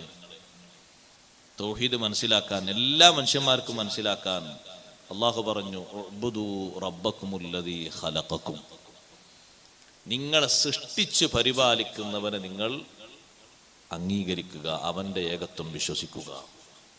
ആരാ സൃഷ്ടിച്ചത്? ആരാ പരിപാലിക്കുന്നത്? ഇതിന് മറ്റൊരു ഉത്തരം പറയാൻ ആർക്കും കഴിയില്ല. ആരാ നിന്നെ സൃഷ്ടിച്ചത്? ആരാ നിന്നെ പരിപാലിക്കുന്നത്? ഉമ്മയാണ് ഉപ്പയാണെന്ന് പറഞ്ഞാൽ അതിന്റെ മുമ്പ് തന്നെ തുടങ്ങിയിട്ടുണ്ടല്ലോ. ബാപ്പക്കും ഉമ്മക്കും പരിപാലനത്തിന്റെ കൈവത്തുന്നതിന്റെ മുമ്പ് തന്നെ സൃഷ്ടികർമ്മം തുടങ്ങിയിട്ടുണ്ട്. അവിടെയും നടക്കുന്നുണ്ട് പരിപാലനം. അത് ചെറിയ പരിപാലനമല്ല. ഒരു ഉമ്മയാണോ സഹോദരങ്ങളെ ഒരു കുട്ടിയുടെ വളർച്ചയിൽ 10 മാസക്കാലം പരിപാലനം നടത്തുന്നത്? ആ കുട്ടിക്ക് പുറത്തു വന്നാൽ ഭക്ഷണം കൊടുക്കുന്നത്, വെള്ളം കൊടുക്കുന്നത്, പാല് കൊടുക്കുന്നത് മറ്റൊരു വഴിക്ക്. ആ കുട്ടി സുരക്ഷിതമായ രൂപത്തിൽ ഉമ്മയുടെ വയറ്റിൽ കിടക്കുമ്പോ ഭക്ഷണം കൊടുക്കുന്നത് മറ്റൊരു വഴിക്ക്. റബ്ബിന്റെ തർബിയത്ത് എത്ര വലുതാണ്! പുറത്തു വന്നപ്പോൾ പിന്നെ ആ റൂട്ട് ആവശ്യമില്ല, അതങ്ങ് ഛേദിച്ച് കളയുന്നു. എന്നാലും ഒരടയാളം ബാക്കിയുണ്ട്. എന്തിനാ അടയാളം ബാക്കി വെച്ചത്? ഖാലിഖായ റബ്ബിനെ മനസ്സിലാക്കാനാണ്. എല്ലാവരിലും ഇല്ലേ സഹോദരങ്ങളെ അങ്ങനത്തെ ഒരു അടയാളം? ആ അടയാളം മായ്ക്കപ്പെടാൻ പറ്റുമോ? ആ അടയാളത്തിന്റെ ഒരു ബാക്കി അവിടെ കിടക്കുന്നില്ലേ? എന്തേ അല്ലാഹു സുബ്ഹാനഹു വ തആല അങ്ങനെ ഒരു മാർഗം സ്വീകരിച്ചു? പുറത്ത് ഒരു കുട്ടി ഉമ്മയുടെ വയറ്റിൽ നിന്ന് പുറത്തു വന്നപ്പോ വെള്ളം കൊടുക്കുന്നത്, പാല് കൊടുക്കുന്നത് മറ്റൊരു മാർഗത്തിലൂടെ. എന്നിട്ട് എത്രമാത്രം വലിയ വളർച്ചയാ കൊടുക്കുന്നത്! ആ കുട്ടി ഓരോ ഘട്ടത്തിൽ മറ്റുള്ളവർ ചോദിക്കുമ്പോ ഇപ്പോൾ കുട്ടി അതാ ചെരിയാനും മറിയാനും തുടങ്ങിയിട്ടുണ്ട്. ഉമ്മയാണോ കുട്ടിയെ ചെരിച്ചും മറിച്ചും കിടത്തുന്നത്? അല്ല. പിന്നൊരു ദിവസം നോക്കുമ്പോ ഉമ്മ കാണുന്നത് കുട്ടി ഇങ്ങനെ കവിഞ്ഞിട്ട് പതുക്കെ പതുക്കെ ഇങ്ങനെ തലവെക്കാൻ നോക്കുന്നുണ്ട്. സുബ്ഹാനല്ലാഹ്. കുറച്ചുകൂടി കഴിഞ്ഞപ്പോ ഒന്നിങ്ങനെ ഇരിക്കുന്നുണ്ട്, പക്ഷേ ഇരുത്തത്തിൽ ആട്ടം വരുന്നുണ്ട്, ഉറച്ചിട്ടില്ല, ആടുന്നുണ്ട്, എന്നാലും പതുക്കെ ഇങ്ങനെ ഇരുന്ന് നോക്കുന്നുണ്ട്. പിന്നെ കുറച്ച് കഴിഞ്ഞപ്പോ ചില ഭാഗങ്ങളിലൊക്കെ പിടിച്ചങ്ങനെ നിൽക്കുന്നുണ്ട്. പിന്നെ പതുക്കെ പതുക്കെ 1, 2, 3 അടി വെച്ച് മുന്നോട്ട് നീങ്ങുന്നുണ്ട്. പിന്നെ ഏതാ സ്പീഡിലൊന്നും നടക്കാനായിട്ടില്ല, എന്നാലും പതിയെ പതിയെ നടക്കുന്നുണ്ട്. ബാപ്പയും ഉമ്മക്കും ഇവിടെ എന്ത് റോളാ സഹോദരങ്ങളെ ഉള്ളത്? ആ കുട്ടിയങ്ങ് 1.5 വയസ്സ് 2 വയസ്സാകുമ്പോഴേക്ക് ഈ ബാപ്പയും ഉമ്മയും പറയുന്ന ചെയ്യുന്ന കാര്യങ്ങളൊക്കെ മനസ്സിലാക്കുന്ന, ഉൾക്കൊള്ളുന്ന ഒരു വിധത്തിലേക്ക് ആ കുട്ടിയെ വളർത്തുന്നത്, ഉയർത്തുന്നത് ആരാണ്? സുബ്ഹാനല്ലാഹ്. അപ്പൊ സൃഷ്ടികർമ്മം നടത്തി പരിപാലിക്കുന്നവനെ വിശ്വസിക്കണം. അത് മനസ്സിലാക്കാൻ ആർക്കും പ്രയാസമില്ല. ആരാണ് സൃഷ്ടികർമ്മം തന്നത്? ആരാണ് നിനക്ക് സംരക്ഷണവും പരിപാലനവും തന്നത്? ഉഅ്ബുദൂ റബ്ബക്കുമുല്ലദീ ഖലഖക്കും.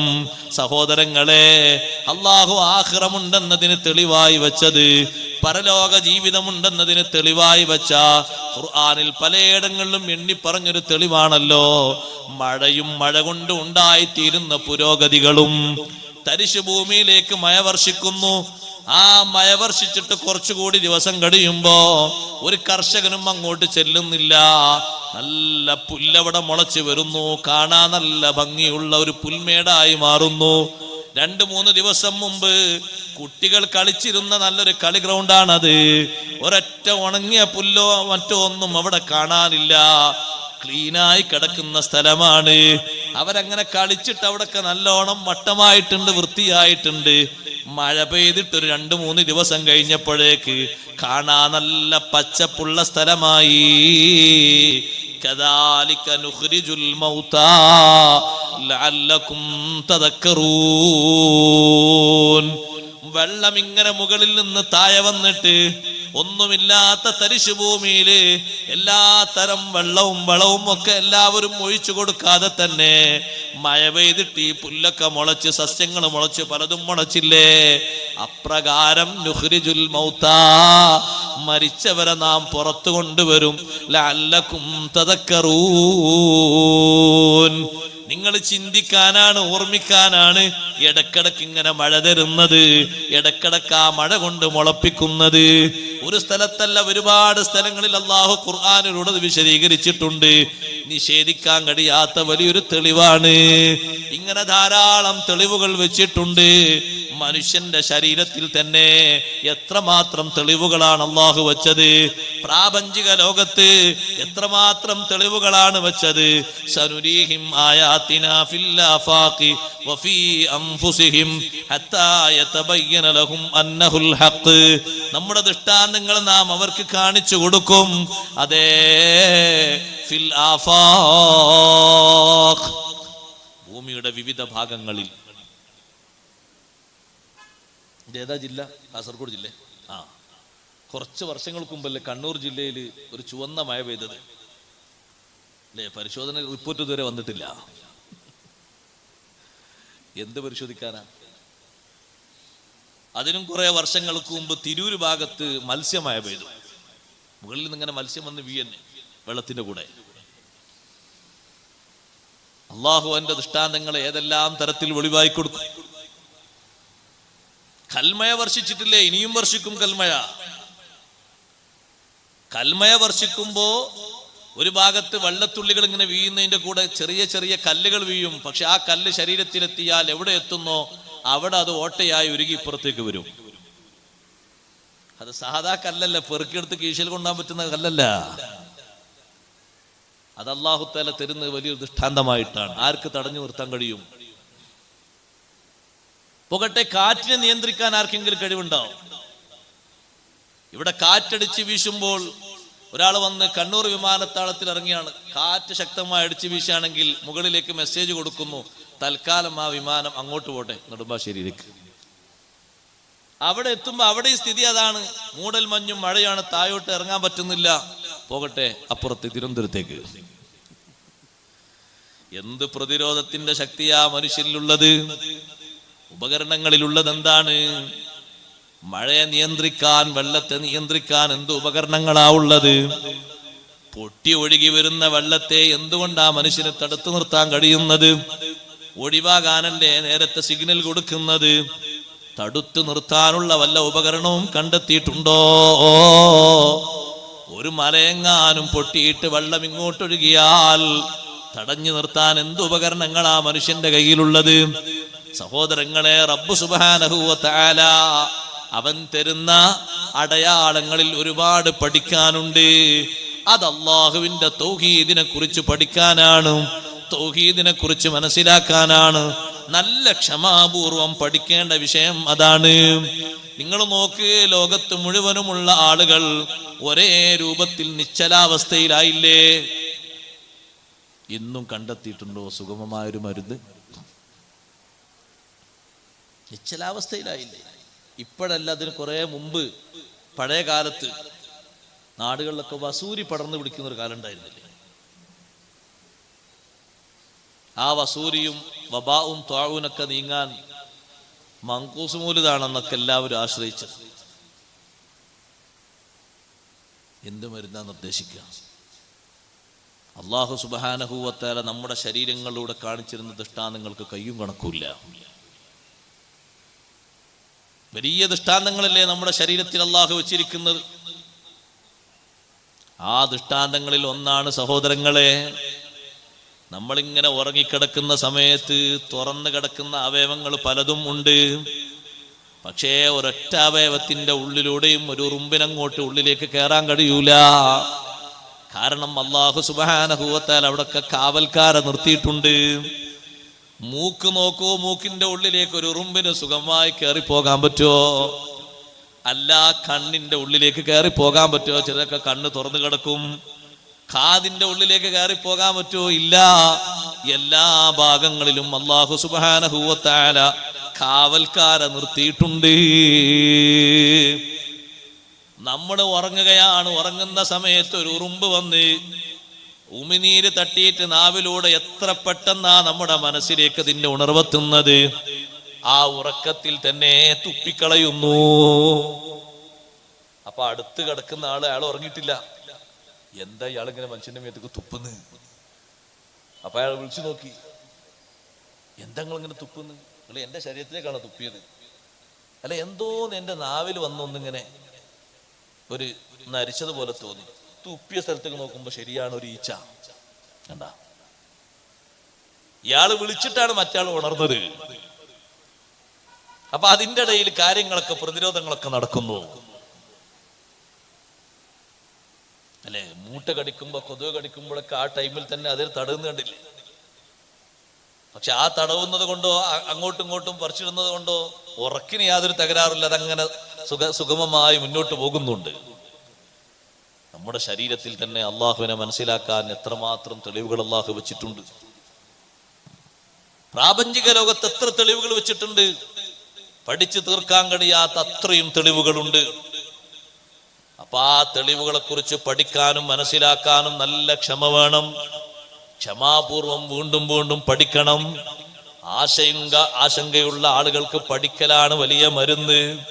ഇമാം റാസി റളിയല്ലാഹു അൻഹു ചോദിച്ചില്ലേ, അള്ളാഹുവിനെ നിഷേധിക്കുന്ന ആളുകളോട് എങ്ങനെയാണ് സഹോദരങ്ങളെ ചെറിയ പക്ഷികൾ, ആ പക്ഷികളുടെ പക്കൽ ഒരു വലിയ സൈന്യത്തെ നശിപ്പിക്കാനുള്ള നല്ല ചുട്ടുപഴുത്ത കല്ല് എങ്ങനെയാണ് അള്ളാഹു സംവിധാനിച്ചു കൊടുത്തയച്ചത്?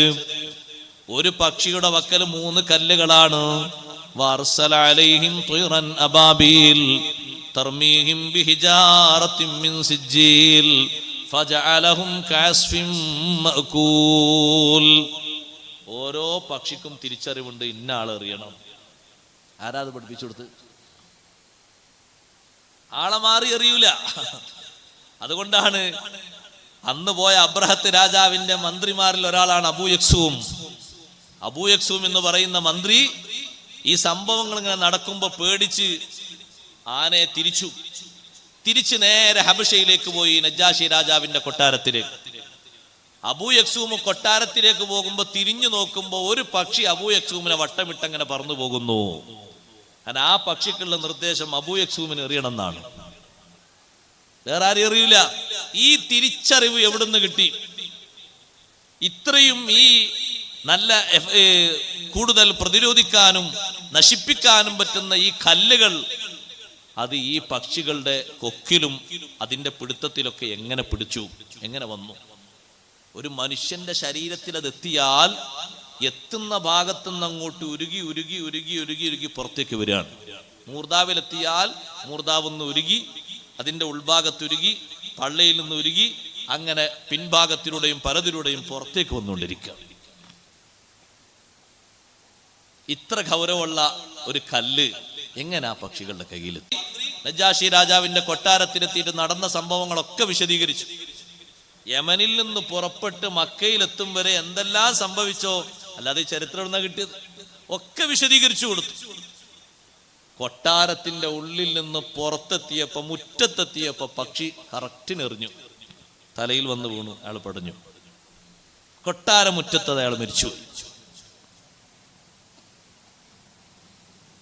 നമ്മൾ ആലോചിക്കണം, എത്രമാത്രം തെളിവുകളുണ്ട്. പഠിക്കാനും ചിന്തിക്കാനും എന്തെല്ലാം ഉണ്ട്. അറിവ് കുറഞ്ഞ ആളുകൾ നല്ല ക്ഷമയോടെ പഠിക്കണം, സുദീർഘമായി പഠിക്കണം. റാസി ഇമാം റളിയല്ലാഹു അൻഹു പറയുന്നു, പഠിക്കാൻ നല്ല സബർ വേണം. സബറില്ലെങ്കിൽ ഇൽമ കിട്ടൂല, നല്ല ക്ഷമ വേണം.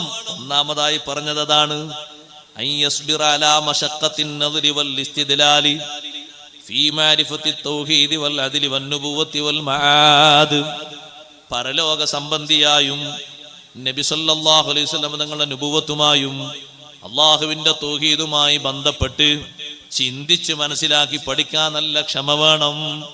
ക്ഷമയോടെ ഇരുന്ന് പഠിക്കണം. ഒരു വിഷയം പഠിക്കുമ്പോൾ മറ്റൊന്ന് പഠിക്കണം, അത് പഠിക്കുമ്പോൾ അതിൻ്റെ അപ്പുറത്തുള്ളത് പഠിക്കണം. ഇതൊക്കെ പഠിക്കാൻ നല്ല ക്ഷമ വേണം. പഠിക്കാൻ നല്ല ക്ഷമ വേണം എന്നുള്ളതല്ലേ വെള്ളിയാഴ്ച നമ്മളും ഓതുന്ന ആയത്തിൽ എല്ലാവരും പഠിക്കുന്നത്. ബഹുമാനപ്പെട്ട മൂസാ നബി അലൈഹിസ്സലാമിനോട് ഖദർ അലൈഹിസ്സലാം പറഞ്ഞില്ലേ, നിങ്ങൾ എൻ്റെ കൂടെ വരുന്നതിന് എനിക്ക് തകരാറൊന്നുമില്ല, പക്ഷേ ഞാനൊരു കാര്യം ചെയ്തിട്ട് അങ്ങോട്ട് പറയാതെ ഇങ്ങോട്ട് ചോദിക്കരുത്. നിങ്ങൾക്ക് എൻ്റെ കൂടെ വന്നാൽ നല്ല ക്ഷമ വേണ്ടി വരും. നിങ്ങൾക്ക് ക്ഷമിക്കാൻ കഴിയുമോ? സതജിദുനി ഇൻഷാ അല്ലാഹു സാബിറാ വലാ അസീ ലക അംറാ. ഞാൻ പഠിക്കാൻ ഞങ്ങളെ കൂടെ വരുന്നത്, എന്നാ ഒറ്റ നിബന്ധനയുള്ളൂ, നല്ല ക്ഷമാപൂർവ്വം കൂടെ വരണം.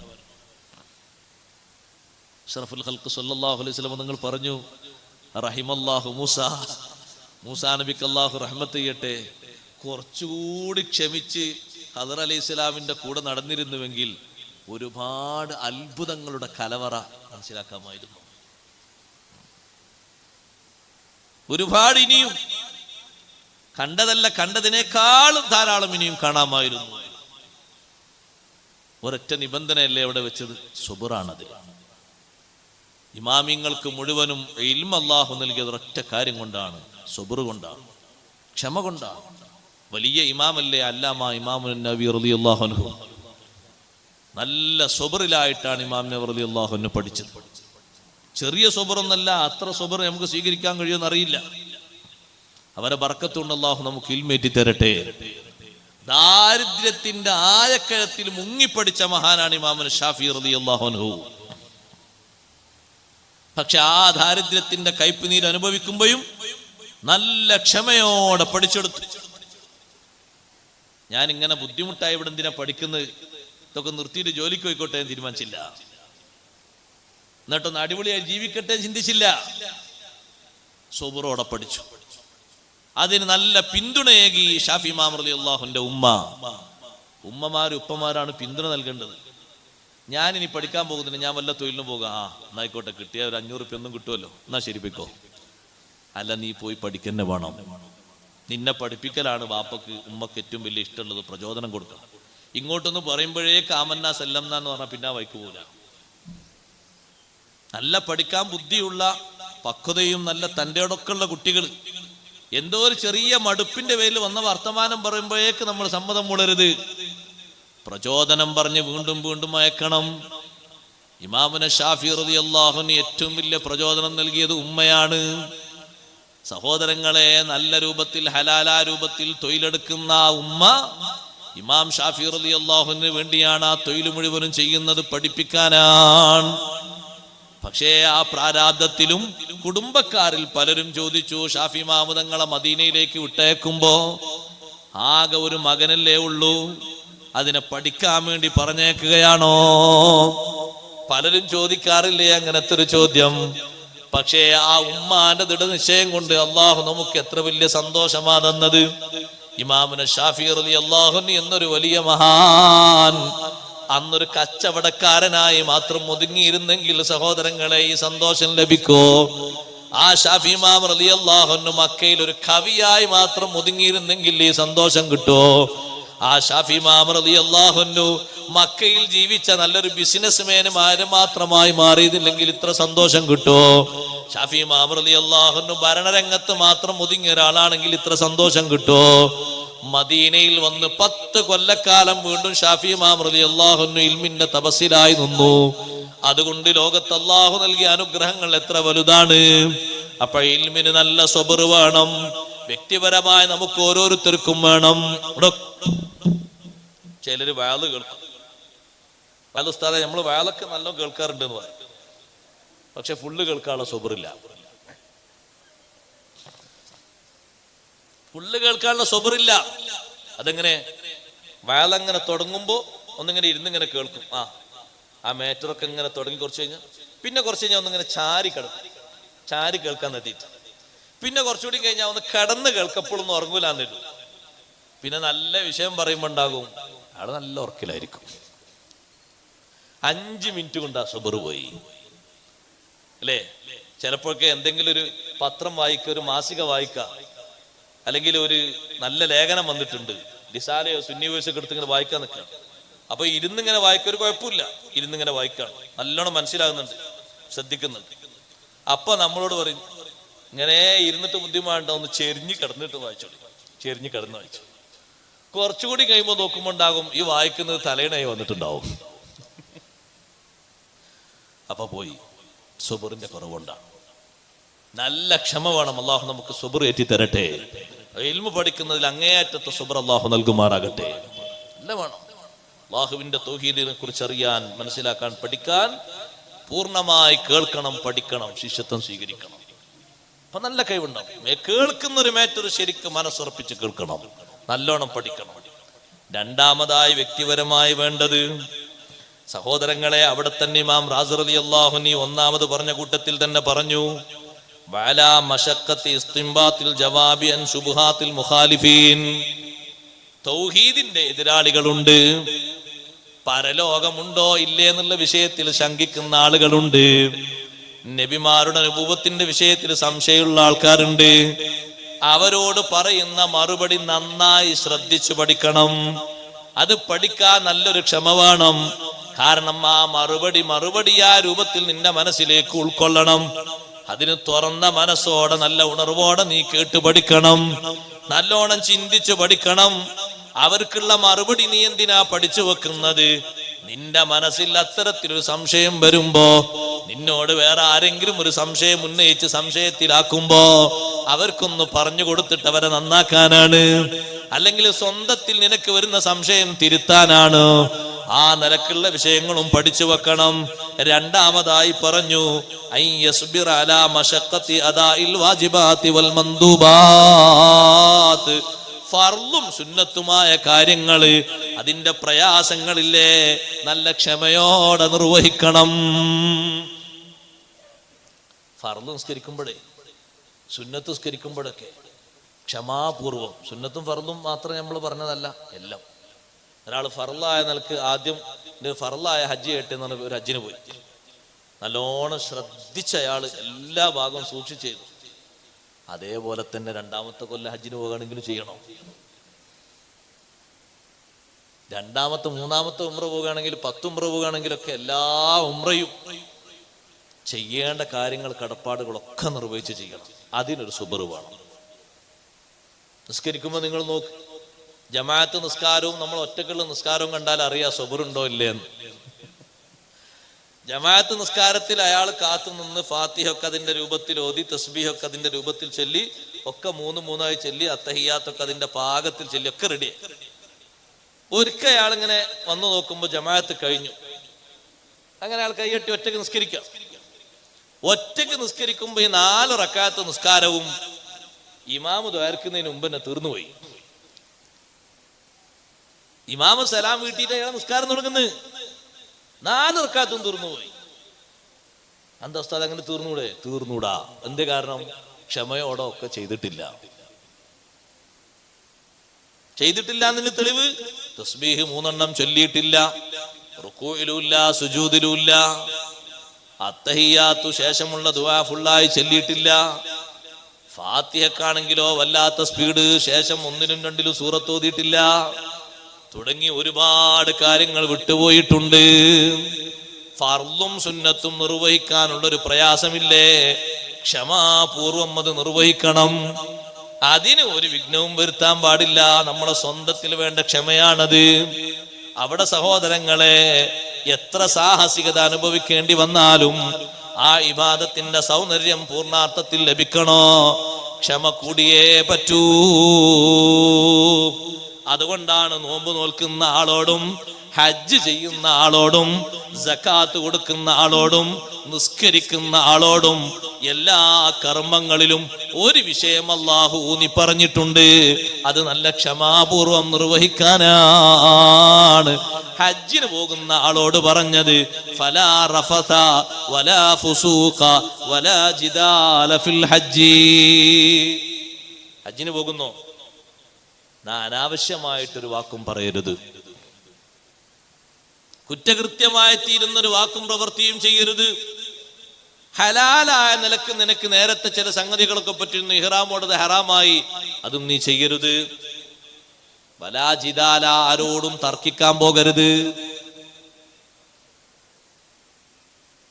ഹജ്ജിന്റെ സൗന്ദര്യം അങ്ങോട്ട് നഷ്ടപ്പെട്ടു പോകും. എന്തേ അല്ലാഹു തആല അങ്ങനെ പറഞ്ഞത്? അതാണ് ക്ഷമയോടെ പാലിക്കാൻ വലിയ ബുദ്ധിമുട്ട്.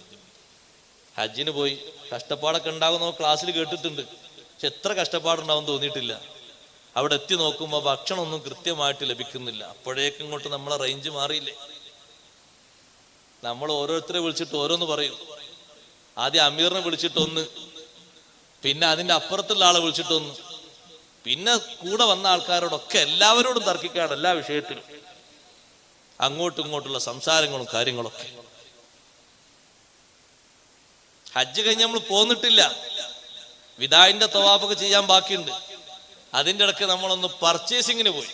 നാട്ടിൽ വരുന്ന ആൾക്കാർക്ക് എന്തെങ്കിലും കൊടുക്കണമല്ലോ. അവിടെ തർക്കത്തോട് തർക്കം. കാരണം നമ്മളെ നാട്ടിലെ വിലക്കുന്ന സാധനങ്ങൾ കിട്ടണം, അതൊരു നിലക്കും കിട്ടൂല. എന്നാലൊന്ന് പറഞ്ഞു നോക്ക, അത് അവിടെ തുടങ്ങി. ഒരു മുസല്ല വേണമെന്നൊരു താല്പര്യം, മുസല്ല വാങ്ങാൻ പോയി. മുസല്ലക്ക് എത്ര? അപ്പൊ വിൽപ്പനക്കാരൻ പറഞ്ഞു മുസല്ലക്ക് കൂടുതലൊന്നുമില്ല, 100 റിയാൽ. 100 റിയാൽ എന്ന് പറഞ്ഞപ്പോ ഇയാളിങ്ങനെ പതുക്കെ കണക്കൂട്ടി നോക്കി. 100 × 17 നല്ല അല്ലോ, ഇത്ര അധികം. ഞങ്ങളെ നാട്ടിൽ നിന്ന് ഇങ്ങനെ അല്ലല്ലോ പറഞ്ഞു തുടങ്ങി. അല്ല നിങ്ങൾക്ക് വേണമെങ്കിൽ എടുത്തു, അല്ല വേണം, പക്ഷെ ഈ വിലക്ക് എടുക്കൂല. തുടങ്ങി അവിടെ വർത്താനം തുടങ്ങി. പിന്നുള്ളൊന്നും മൈക്കി കൂടെ പറയണ്ട, ആ രൂപത്തിൽ തുടങ്ങി. അങ്ങനെ ഏതെങ്കിലും ഒരു സമയത്തിൽ സന്ദർഭത്തിൽ തർക്കിക്കേണ്ടിയോ പറയേണ്ടിയൊക്കെ വന്ന നല്ല സുബറ് വേണം. മൂത്രയിക്കാൻ പോയി നോക്കി, ഇത്ര ലക്ഷക്കണക്കിന് ആളുകളുടെ സ്ഥലല്ലേ. നമ്മൾ താമസിക്കുന്ന ബിൽഡിങ്ങിൽ മൂത്രയിക്കാൻ പോയപ്പോ എന്തോ ഒരു കാരണം കൊണ്ട് മൂത്രയിക്കുന്ന സ്ഥലത്ത് ഉള്ളിലെന്തോ പോയി തടഞ്ഞതുകൊണ്ടാണ് വെള്ളം കെട്ടി നിൽക്കുന്നുണ്ട്, മൂത്രയിക്കാൻ പറ്റാത്ത പരുവത്തിൽ. എങ്ങനെ ഉണ്ടാകും അവസ്ഥ? നല്ല സുബറ് ചെയ്യണം, നല്ല ക്ഷമ പാലിക്കണം. അതിനൊരു ബുദ്ധിമുട്ടും തോന്നരുത്. വാജിബായ സുന്നത്തായ കാര്യങ്ങൾ നിർവഹിക്കുന്നതിൽ എത്ര നമ്മൾ സഹിക്കേണ്ടി വന്നാലും സഹിക്കാൻ തയ്യാറാകണം. അതുകൊണ്ടല്ലേ മഹാന്മാരൊക്കെ ഉന്നതമായ മേഖലകളിലേക്ക് എത്തിപ്പെട്ടത്. നിങ്ങൾ കേട്ടിട്ടില്ലേ, ബഹുമാനപ്പെട്ട ഇബ്രാഹിം ഇബ്നു അദ്ഹം റളിയല്ലാഹു അൻഹു മഹാനവർകൾ നടന്നു പോകുന്നു കഅബയിലേക്ക്, വിശുദ്ധമായ കഅബയിലേക്ക്. ഒരാളെ കണ്ടു, അറാബി പോകുന്നത് ഒട്ടകപ്പുറത്താണ്. ആ അറാബി വിളിച്ചു ചോദിച്ചു ഇബ്രാഹിം ഇബ്നു അദ്ഹം തങ്ങളോട്, നിങ്ങൾ എങ്ങോട്ടാണ്? മഹാനവർകൾ പറഞ്ഞു, ഇലാ ബൈത്തില്ലാഹ്, ഞാൻ കഅബയിലേക്ക് പോവുകയാണ്. കൈഫ വഅൻത റാജിലുൻ വലാ റാഹിലത ലക്, നടന്നല്ലേ നിങ്ങൾ പോകുന്നത്, വാഹനമില്ലല്ലോ. ഇബ്രാഹിം അദ്ഹം റളിയല്ലാഹു അൻഹു പറഞ്ഞു, ഇന്നലി മറാകിബു കസീറാ, എനിക്ക് ധാരാളം വാഹനങ്ങളുണ്ട്. നിങ്ങൾക്കാകെ ഒരു വാഹനമല്ലേ ഉള്ളൂ, എനിക്ക് ധാരാളം വാഹനങ്ങളുണ്ട്. ഏതൊക്കെയാണ് ആ വാഹനങ്ങളൊന്ന് പറയാൻ പറ്റുമോ? ഇദാ നസലത് അലയ്യ ബലിയത്തുൻ റകിബതു മർകബസ് സബ്രി, ഞാനങ്ങ് മുന്നോട്ട് നീങ്ങും, പിന്തിരിയുന്ന പ്രശ്നമല്ല. ഈ വാഹനങ്ങളൊക്കെ എനിക്കുണ്ട് എന്ന് പറഞ്ഞപ്പോ അറാബി പറഞ്ഞു, അന്തർ റാകിബു വ അനർ റാജിലു, ഈ വാഹനങ്ങളൊക്കെ സ്വീകരിച്ച നിങ്ങളാണ് യഥാർത്ഥത്തിൽ വാഹനത്തിൽ പോകുന്ന ആള്. ഒട്ടകപ്പുറത്ത് യാത്ര ചെയ്യുന്ന ഞാനോ, ഞാൻ നടന്ന് യാത്ര പോകുന്ന ആളാണ്. നിങ്ങൾ പൊയ്ക്കോളൂ, നിങ്ങളെ തടയാനില്ല. അപ്പൊ വാജിബാത്ത് സുന്നത്തുകൾ നിർവഹിക്കുമ്പോ നല്ല ക്ഷമാപൂർവം നിർവഹിക്കണം. ഖുർആൻ ഓതുന്ന സമയത്ത് പരിഗണിക്കേണ്ട സുന്നത്തുകളുണ്ട്, ഭക്ഷണം കഴിക്കുന്ന സമയത്ത് പരിഗണിക്കേണ്ട സുന്നത്തുകളുണ്ട്, നിക്കാഹിന്റെ സമയത്ത് പരിഗണിക്കേണ്ട സുന്നത്തുകളുണ്ട്, യാത്ര പോകുന്ന സമയത്ത് പരിഗണിക്കേണ്ട സുന്നത്തുകളുണ്ട്, ഒരു സദസ്സിൽ വന്നിരിക്കുമ്പോ പരിഗണിക്കേണ്ട സുന്നത്തുകളുണ്ട്. അതുപോലെ തന്നെ നിന്റെ വീട്ടിൽ നിന്ന് ഇറങ്ങുമ്പോ പരിഗണിക്കേണ്ട സുന്നത്തുകളുണ്ട്, വീട്ടിലേക്ക് കയറുമ്പോ പരിഗണിക്കേണ്ട സുന്നത്തുകളുണ്ട്, വാഹനത്തിൽ കയറുമ്പോ വാഹനത്തിൽ നിന്ന് ഇറങ്ങുമ്പോ തുടങ്ങി ധാരാളം സുന്നത്തുകളുണ്ട്. ആ സുന്നത്തുകളൊക്കെ നിർവഹിക്കാൻ നല്ല ക്ഷമ സ്വീകരിക്കണം, നല്ല ക്ഷമ സ്വീകരിക്കണം. അത് സ്വന്തത്തിൽ ഓരോരുത്തരും സ്വീകരിക്കേണ്ട ക്ഷമയാണ്. അള്ളാഹു നമ്മെ സഹായിക്കുമാറാകട്ടെ. കൊണ്ട് നടക്കാനുള്ള ഓരോന്നും അതാത് സമയത്ത് കൊണ്ട് നടക്കാനുള്ള സബർ അള്ളാഹു നമുക്ക് നൽകുമാറാകട്ടെ. കൃത്യമായിട്ട് കൊണ്ട് നടക്കുക, സ്വഹാബത്തെ കൊണ്ട് നടന്ന പോലെ, ഒരു മിനിറ്റ് അവർ തെറ്റിക്കൂല, താബീങ്ങളൊക്കെ ചെയ്തതുപോലെ. അതങ്ങനെ തന്നെയാകണം എന്ന ഒരു കർശനമായ നിലപാട്, അതാണ് ആ സുബറിന്റെ അർത്ഥം. അങ്ങനെ ഞാൻ സ്വീകരിക്കുള്ളൂ, അങ്ങനെ ഞാൻ ചെയ്യുള്ളൂ എന്നുള്ള നിലപാട്. മൂന്നാമതായി ഇമാം റാസി റളിയല്ലാഹു അൻഹു പഠിപ്പിക്കുന്നു, അയ്യസ്ബിറ അലാ മശഖത്തിൽ ഇഹ്തിറാസി അനിൽ മൻഹിയാത്ത്, വിലക്കപ്പെട്ട കാര്യങ്ങൾ സൂക്ഷിക്കാൻ വലിയ പ്രയാസമില്ലേ, നല്ല ക്ഷമ പാലിക്കണം. ഒരുപാട് വിരോധിക്കപ്പെട്ട കാര്യങ്ങളുണ്ട്, അത് സൂക്ഷിച്ചു കൊണ്ട് നടക്കാൻ വലിയ പ്രയാസമാണ്. ഈ കാലഘട്ടത്തിലല്ല, എല്ലാ കാലത്തും അതനുസരിച്ച് പ്രയാസമുണ്ട്. അവിടെയാണ് നല്ല ക്ഷമ പാലിക്കേണ്ടത്. വിലക്കപ്പെട്ട കാര്യങ്ങൾ സൂക്ഷിക്കാൻ നല്ല ക്ഷമയുണ്ടോ, സ്വർഗത്തിലേക്ക് വേഗം ചെന്നു കയറാം. സയ്യിദുനാ മുഹമ്മദുർ റസൂലുള്ളാഹി തങ്ങളെ സവിധത്തിൽ ഒരു അറാബി വന്നു. ആ ആറാബി വന്നിട്ട് പറഞ്ഞു, ഞാൻ റമളാൻ മാസമൊക്കെ നോമ്പ് നോൽക്കുന്ന ആളാണ്, 5 വക്തും ഞാൻ നിസ്കരിക്കാറുണ്ട്, ഇതിലപ്പുറം ഞാനൊന്നും ചെയ്യാറില്ല. നമ്മളെപ്പോലെ നമ്മൾ റമളാൻ മാസത്തിലെ നോമ്പ് നോൽക്കില്ല, 5 വക്തും നിസ്കരിക്കും, ഇതിലപ്പുറം ചെയ്യാനൊന്നുമില്ല. നബിയെ സക്കാത്ത് കൊടുക്കണമെങ്കിലും സ്വതക്ക് കൊടുക്കണമെങ്കിലും ഞാനൊരു ഫക്കീറാണ്, കഴിവൊന്നുമില്ല. ഹജ്ജിന് പോകാൻ എന്നെ കൊണ്ട് കഴിയില്ല, ഞാൻ ഫക്കീറാണ്. ഞാൻ ഖിയാമത്ത് നാളായി കഴിഞ്ഞാൽ ഞാൻ ഏത് വീട്ടിലായിരിക്കും? ഞാൻ സ്വർഗലോകത്തായിരിക്കോ അല്ല നരകത്തിലായിരിക്കോ? ഹബീബ് സല്ലല്ലാഹു അലൈഹി വസല്ലം തങ്ങൾ ആറാബിന്റെ ചോദ്യം കേട്ട് ചിരിച്ചിട്ട് തങ്ങൾ പറഞ്ഞു, ഞാൻ കുറച്ച് കാര്യങ്ങൾ നിന്നോട് നിർദ്ദേശിക്കാം, അത് നിർദ്ദേശിച്ചാൽ നിനക്ക് എൻ്റെ കൂടെ സ്വർഗത്തിലെത്താൻ കഴിയും. പക്ഷെ ആ നിർദ്ദേശിക്കുന്ന കാര്യങ്ങളിലൊക്കെ വേണ്ട എന്താ അറിയുന്നത്? സുബ്റാണ്. എന്താ തങ്ങൾ നിർദ്ദേശിക്കാൻ പോകുന്നത്? ഇദാ ഹഫിൽത ഐനൈക അനിത്നൈൻ, 2 കാര്യങ്ങളിൽ നിന്ന് നിന്റെ കണ്ണിനെ സൂക്ഷിച്ചാൽ എന്റെ കൂടെ സ്വർഗത്തിലെത്താം. എന്താ 2 കാര്യങ്ങൾ? ഒന്ന്, അനിന്നദുരി ഇലൽ മുഹറമാത്, നിഷിദ്ധമാക്കപ്പെട്ട കാര്യങ്ങളിലേക്ക് നോക്കുന്നതിൽ നിന്ന് കണ്ണിനെ നീ സൂക്ഷിക്കണം, തടഞ്ഞു വെക്കണം. രണ്ടാമതായി വന്നദുരി ഇലൽ ഖൽഖി ബിഐനിൽ ഇഹ്തിഖാർ, അല്ലാഹുവിന്റെ ഒരു സൃഷ്ടിയിലേക്കും നിസ്സാരതയുടെ തരം താഴ്ത്തുന്ന നോട്ടം നീ നോക്കരുത്. ഒരു സൃഷ്ടിയെയും നീ ചെറുതായി കാണരുത്. അതൊരു പൂച്ചയാകട്ടെ, ഒരു നായയാകട്ടെ, ഒരു കുരങ്ങാകട്ടെ, ഏതാണെങ്കിലും ശരി, അള്ളാഹുവിന്റെ സൃഷ്ടിയാണോ അതിനെ നിസ്സാരവൽക്കരിക്കുന്ന കണ്ണുകൊണ്ട് നീ നോക്കരുത്. അള്ളാഹുവിന്റെ സൃഷ്ടിയല്ലേ ഈച്ച, അള്ളാഹുവിന്റെ സൃഷ്ടിയല്ലേ ഉറുമ്പ്. ചെറുതാണെങ്കിലും വലുതാണെങ്കിലും, നിനക്ക് പ്രതികൂലമായിട്ടാണെങ്കിലും അനുകൂലമായിട്ടാണെങ്കിലും, ഒറ്റ സൃഷ്ടിയെയും തരം താഴ്ത്തി കാണരുത്. ആ നോട്ടം നോക്കാൻ പാടില്ല.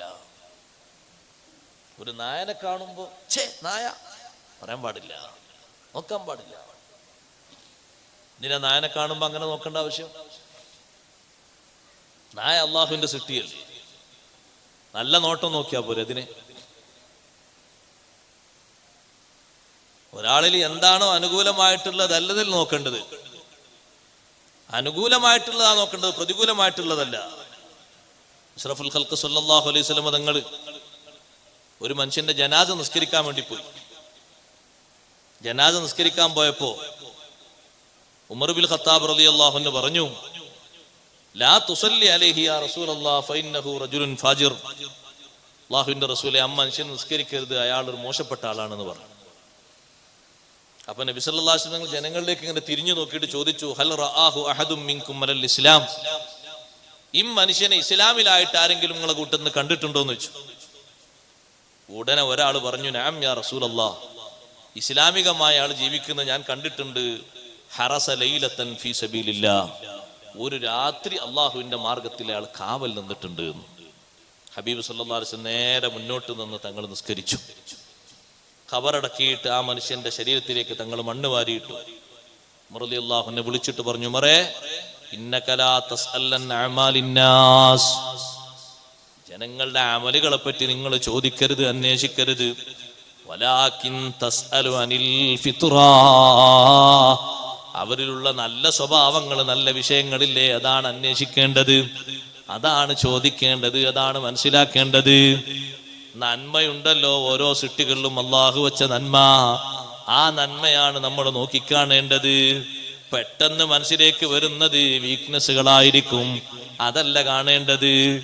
നിങ്ങൾ നോക്ക്, ബഹുമാനപ്പെട്ട കലീമുല്ലാഹി മൂസാ അലൈഹിസ്സലാം ജനങ്ങളെ കൂടെ ഇങ്ങനെ നടന്നു പോകുമ്പോ ഒരു നായ ചത്ത് കിടക്കുന്നത് കണ്ടപ്പോ കൂടെയുള്ള ആളുകളൊക്കെ പറഞ്ഞു, ഒരു ചത്ത് കിടക്കുന്ന നായ. അപ്പൊ മൂസാ നബി അലൈഹി സ്വലാം പറഞ്ഞു, നോക്കിതാ എന്റെ പല്ല് നോക്ക്, നല്ല വെളുപ്പുണ്ടല്ലേ, ആ നായന്റെ പല്ല് കാണാൻ നല്ല വെളുപ്പുണ്ടല്ലേ. എന്താ അങ്ങനെ പറഞ്ഞത്? അതങ്ങനെ ചത്ത് കിടക്കുന്നതാണെങ്കിലും അതിലും കാണേണ്ടത് നല്ലൊരു കാഴ്ചയാണ്. ആ കാഴ്ച കാണേണ്ടത്. ഇത് ബാക്കിയുള്ളവർക്ക് മോശമാണ്, ഞാൻ മാത്രം ഉഷാറെന്ന് ചിന്തിച്ചാൽ പിന്നെ എങ്ങനെ നന്നാകുക? ആരിലേക്ക് നോക്കുമ്പോഴും വലുപ്പത്തിന്റെ കണ്ണുകൊണ്ട് നോക്കണം. അള്ളാഹുവിന്റെ ഒറ്റ സൃഷ്ടിജാലങ്ങളെയും ചെറുതായി കാണരുത്. ചില പ്രാണികൾ കാണും സഹോദരങ്ങളെ, ചില സമയത്ത് ആ പ്രാണികൾ ശരീരത്തിൽ ഇങ്ങനെ അരിച്ചു പോയാൽ അവിടെ ഒരു വര കാണും. ഒന്ന് വാസനിച്ചു നോക്കിയാൽ ഒരു വാസനയുണ്ടാകും. അതിനോടും വെറുപ്പ് തോന്നാൻ പാടില്ല. അതും അള്ളാഹുവിന്റെ ഒരു സൃഷ്ടിയാണ്. ചിലതൊക്കെ വന്ന് ശരീരത്തിൽ ഇങ്ങനെ കടിക്കുമ്പോ നമ്മളെ ശ്രദ്ധ ഉണർത്താനാന്ന് മനസ്സിലാക്കിയാൽ മതി. എന്തോ ഒരു അശ്രദ്ധയിൽപ്പെട്ടിട്ടാണ് കൊതുക് വന്ന് കടിക്കുന്നത്. അതുകൊണ്ട് കൊതുകിനെയും നല്ല നോട്ടം കൊണ്ട് നോക്കിയാൽ മതി. അതുകൊണ്ടല്ലേ മഹാന്മാർക്കൊക്കെ ആ കാഴ്ചപ്പാടിൽ അവർ മുന്നോട്ടാണ്. അഹ്മദ് കബീർ റിഫായി റളിയല്ലാഹു അൻഹു ഉദു എടുത്ത് 2 കൈയും പൊന്തിച്ചിങ്ങനെ നിൽക്കുകയാണ്, 2 കൈയും പൊക്കിയിട്ട്. അപ്പൊ ശിഷ്യൻ യാക്കൂബ് റളിയല്ലാഹു അൻഹു വന്നിട്ട്, ഉസ്താദ് എന്താ കുറെ നേരമായല്ലോ കൈ ഇങ്ങനെ പൊക്കി നിൽക്കുന്നത്? കൈ ഇങ്ങനെ വന്ന് പിടിച്ചപ്പോഴേക്ക് ശിഷ്യൻ കാണുന്നത് ഒരു കൊതുക് നല്ല ഫുള്ളാക്കിയിട്ട് അതങ്ങനെ പാറിപ്പോയി. അപ്പൊ മഹാനവർകൾ പറഞ്ഞു, ശബ്ബസ്തഅല ഹാദിഹി ളഈഫ, ഈ സാധുവായ ജീവിയെ നീ സ്വീപ്പാക്കിയല്ലോ, അത് അതിന്റെ ഭക്ഷണം എടുക്കുകയെന്ന് എന്റെ ശരീരത്തിൽ നിന്ന്. ഒരു കൊതുക് രക്തം എടുത്താൽ എത്ര ലിറ്റർ രക്തം എടുക്കും? കുറച്ചല്ലേ എടുക്കുള്ളൂ. ആ കൊതുക് അതിന്റെ ഭക്ഷണം എടുത്ത് പോയിക്കോട്ടെ, അത് അള്ളാഹുവിന്റെ സൃഷ്ടിയല്ലേ എന്നാണ് അവരുടെ ചിന്ത. കാരണം അവരുടെ നോട്ടം, അവരുടെ മനസ്സിലാക്കലൊക്കെ അങ്ങനെയാണ്. ഒരു നായ ഒരു വഴിക്ക് പോകുമ്പോ, ഒരു നായ ഒരു വഴിക്ക് വരുമ്പോ ആ നായക്ക് എന്താ നായ എന്റെ പിന്നിൽ വരാൻ എന്തോ ഒരു കാരണം ഉണ്ടല്ലോ, എന്താ നായ എന്റെ പിന്നിൽ? നമ്മളെ പിന്നാലെ ഒരു നായ കൂടിയാൽ നമ്മൾ എന്ത് ചെയ്യും? നമ്മൾ വലത്തും എടുത്തു നോക്കും, ഒന്നുകിൽ വടി അല്ലെങ്കിൽ കല്ല്. ഇതിനെങ്ങനെങ്കിലും നാട്ടിൽ എന്തിനാപ്പത് വരുന്നത്?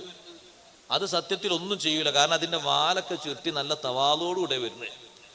വാലൊക്കെ ചുറ്റിയിട്ടുണ്ട്, ഒന്നും ചെയ്യൂല എന്നുള്ളൊരു അടയാളാണ്. പിന്നെ എന്റെ പിന്നാലെ വരുന്ന എന്തിനാ? അപ്പോഴാണ് ആ നായ എങ്ങനെ നാവ് ഇങ്ങനെ മുന്നോട്ട് തൂക്കുന്നു, നാവ് അങ്ങോട്ട് വലിക്കുന്നു, മുന്നോട്ട് നോക്കും.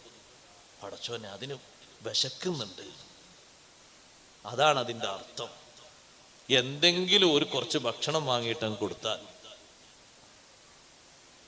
നമ്മളെപ്പോലെ നമ്മൾ ആ സൃഷ്ടിയെയും പരിഗണിച്ചു എന്നാണ്.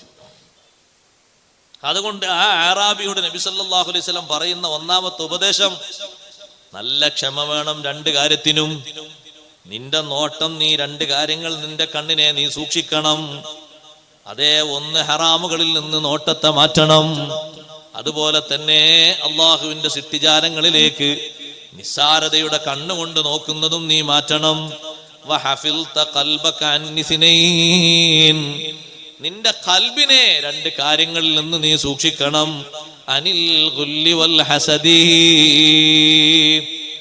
പകയുണ്ടാകാൻ പാടില്ല, പോരുണ്ടാകാൻ പാടില്ല, വിദ്വേഷം ഉണ്ടാകാൻ പാടില്ല.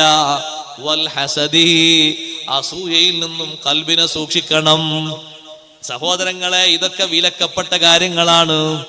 ഈ വിലക്കപ്പെട്ട കാര്യങ്ങൾ സൂക്ഷിക്കാനുള്ള കഴിവാ നേടിയെടുക്കേണ്ടത്. നിന്റെ നാവിനെ 2 കാര്യങ്ങളിൽ നിന്ന് സൂക്ഷിക്കണം. അനിൽ കദിബി വൽ ഗീബ, കള്ളം പറയുന്നതിൽ നിന്നും ഗീബത്ത് പറയുന്നതിൽ നിന്നും നാവിനെ സൂക്ഷിക്കണം. ഈ 6 കാര്യങ്ങളും സൂക്ഷിച്ചാൽ തകൂനു മഈ ഫിൽ ജന്ന, എന്നോടൊപ്പം നിനക്ക് സ്വർഗത്തിലെത്താം. നീ സ്വർഗത്തിലാണ് എന്നല്ല പറഞ്ഞത്, എന്റെ കൂടെ നിനക്ക് സ്വർഗത്തിലെത്താം. സഹോദരങ്ങളെ, ഇവിടെ വേണ്ട ക്ഷമ ഏതാണ്? മൻഹിയാത്തിൽ നിന്ന്, വിലക്കപ്പെട്ട കാര്യങ്ങളിൽ നിന്ന് ശരീരത്തെ തടഞ്ഞു നിർത്താനുള്ള ക്ഷമ വ്യക്തിപരമായി ഓരോരുത്തരും സ്വീകരിക്കേണ്ടതാണ്. അള്ളാഹു നമ്മെ സഹായിക്കുമാറാകട്ടെ. മറ്റൊന്ന് ഇമാം റാസി റളിയല്ലാഹു അൻഹു പറയുന്നത്, അസ്സബ്റു അലാ ശദാഇദിദ് ദുനിയാ വ ആഫാതിഹാ, ദുനിയാവിൽ ഒരുപാട് പ്രതിസന്ധികൾ വരും, ആപത്തുകൾ വരും. രോഗം അതിൽപ്പെട്ടതാണ്, ദാരിദ്ര്യം അതിൽപ്പെട്ടതാണ്, വരൾച്ച അതിൽപ്പെട്ടതാണ്, ഖൗഫും അതിൽപ്പെട്ടതാണ്. നല്ല ക്ഷമയോടെ കഴിയണം. പ്രതിസന്ധികൾ വരും. മുമ്പുള്ള മുൻഗാമികൾക്ക് വന്ന വിശപ്പോലും നമുക്ക് വിശപ്പൊന്നിട്ടില്ലല്ലോ. അവർ ക്ഷമിച്ചില്ലേ? ക്ഷമിച്ചു. ആ ക്ഷമയുടെ ഫലമായിട്ട് അല്ലാഹു തആല അവർ കൊടുത്തില്ല, ധാരാളം കൊടുത്തു. എത്ര സംഭവങ്ങളുണ്ട് സ്വഹാബത്തിന്റെ ജീവിതത്തിലും മഹാന്മാരുടെ ജീവിതത്തിലൊക്കെ. അവർക്ക് ആ വന്ന വിശപ്പൊന്നും നമുക്ക് വന്നിട്ടില്ല. അത്രയും കഠിന വിശപ്പ് ദുനിയാവിലുള്ള ഒരു പരീക്ഷണമാണ്. വരൾച്ച വന്നെത്തിയാൽ സഹോദരങ്ങളെല്ലാം മുടങ്ങിപ്പോകും. ക്ഷമിക്കാനുള്ള നല്ല കഴിവ് വേണം. രോഗം വന്നാൽ നമ്മൾ തളർന്നു പോകും. ക്ഷമിക്കാനുള്ള കഴിവ് വ്യക്തിപരമായി സ്വീകരിക്കണം. നിങ്ങൾ നോക്ക്, ബഹുമാനപ്പെട്ട ജാബിർ റളിയല്ലാഹു അൻഹു പറയുന്നുണ്ട്, അഷ്റഫുൽ ഖൽഖ് സല്ലല്ലാഹു അലൈഹി വസല്ലം ഞങ്ങളെ ഒരു സ്ഥലത്തേക്ക് അയച്ചു. ഞങ്ങൾക്ക് അമീറായിട്ട് ബഹുമാനപ്പെട്ട അബൂ ഉബൈദ റളിയല്ലാഹു അൻഹു അമീറായി നിശ്ചയിച്ചു. ഖുറൈശികളിൽപ്പെട്ട ഒരു സംഘത്തെ, കച്ചവട സംഘത്തെ നേരിടാൻ അഭിമുഖീകരിക്കാനാണ് ഞങ്ങൾ പോകുന്നത്. പോകുമ്പോ ഞങ്ങള് 300 ചില്ലറ ആളുകളുണ്ട്. ഞങ്ങളെ കൂടെ കാര്യമായിട്ട് ഭക്ഷണമൊന്നുമില്ല. ഒരു കൊട്ടയിൽ കുറച്ച് കാരക്കയുണ്ട്, വേറെ ഒന്നുമില്ല. അബൂ ഉബൈദ റളിയല്ലാഹു അൻഹു ഓരോ കാരക്ക ഓരോ ടൈമിൽ തരും.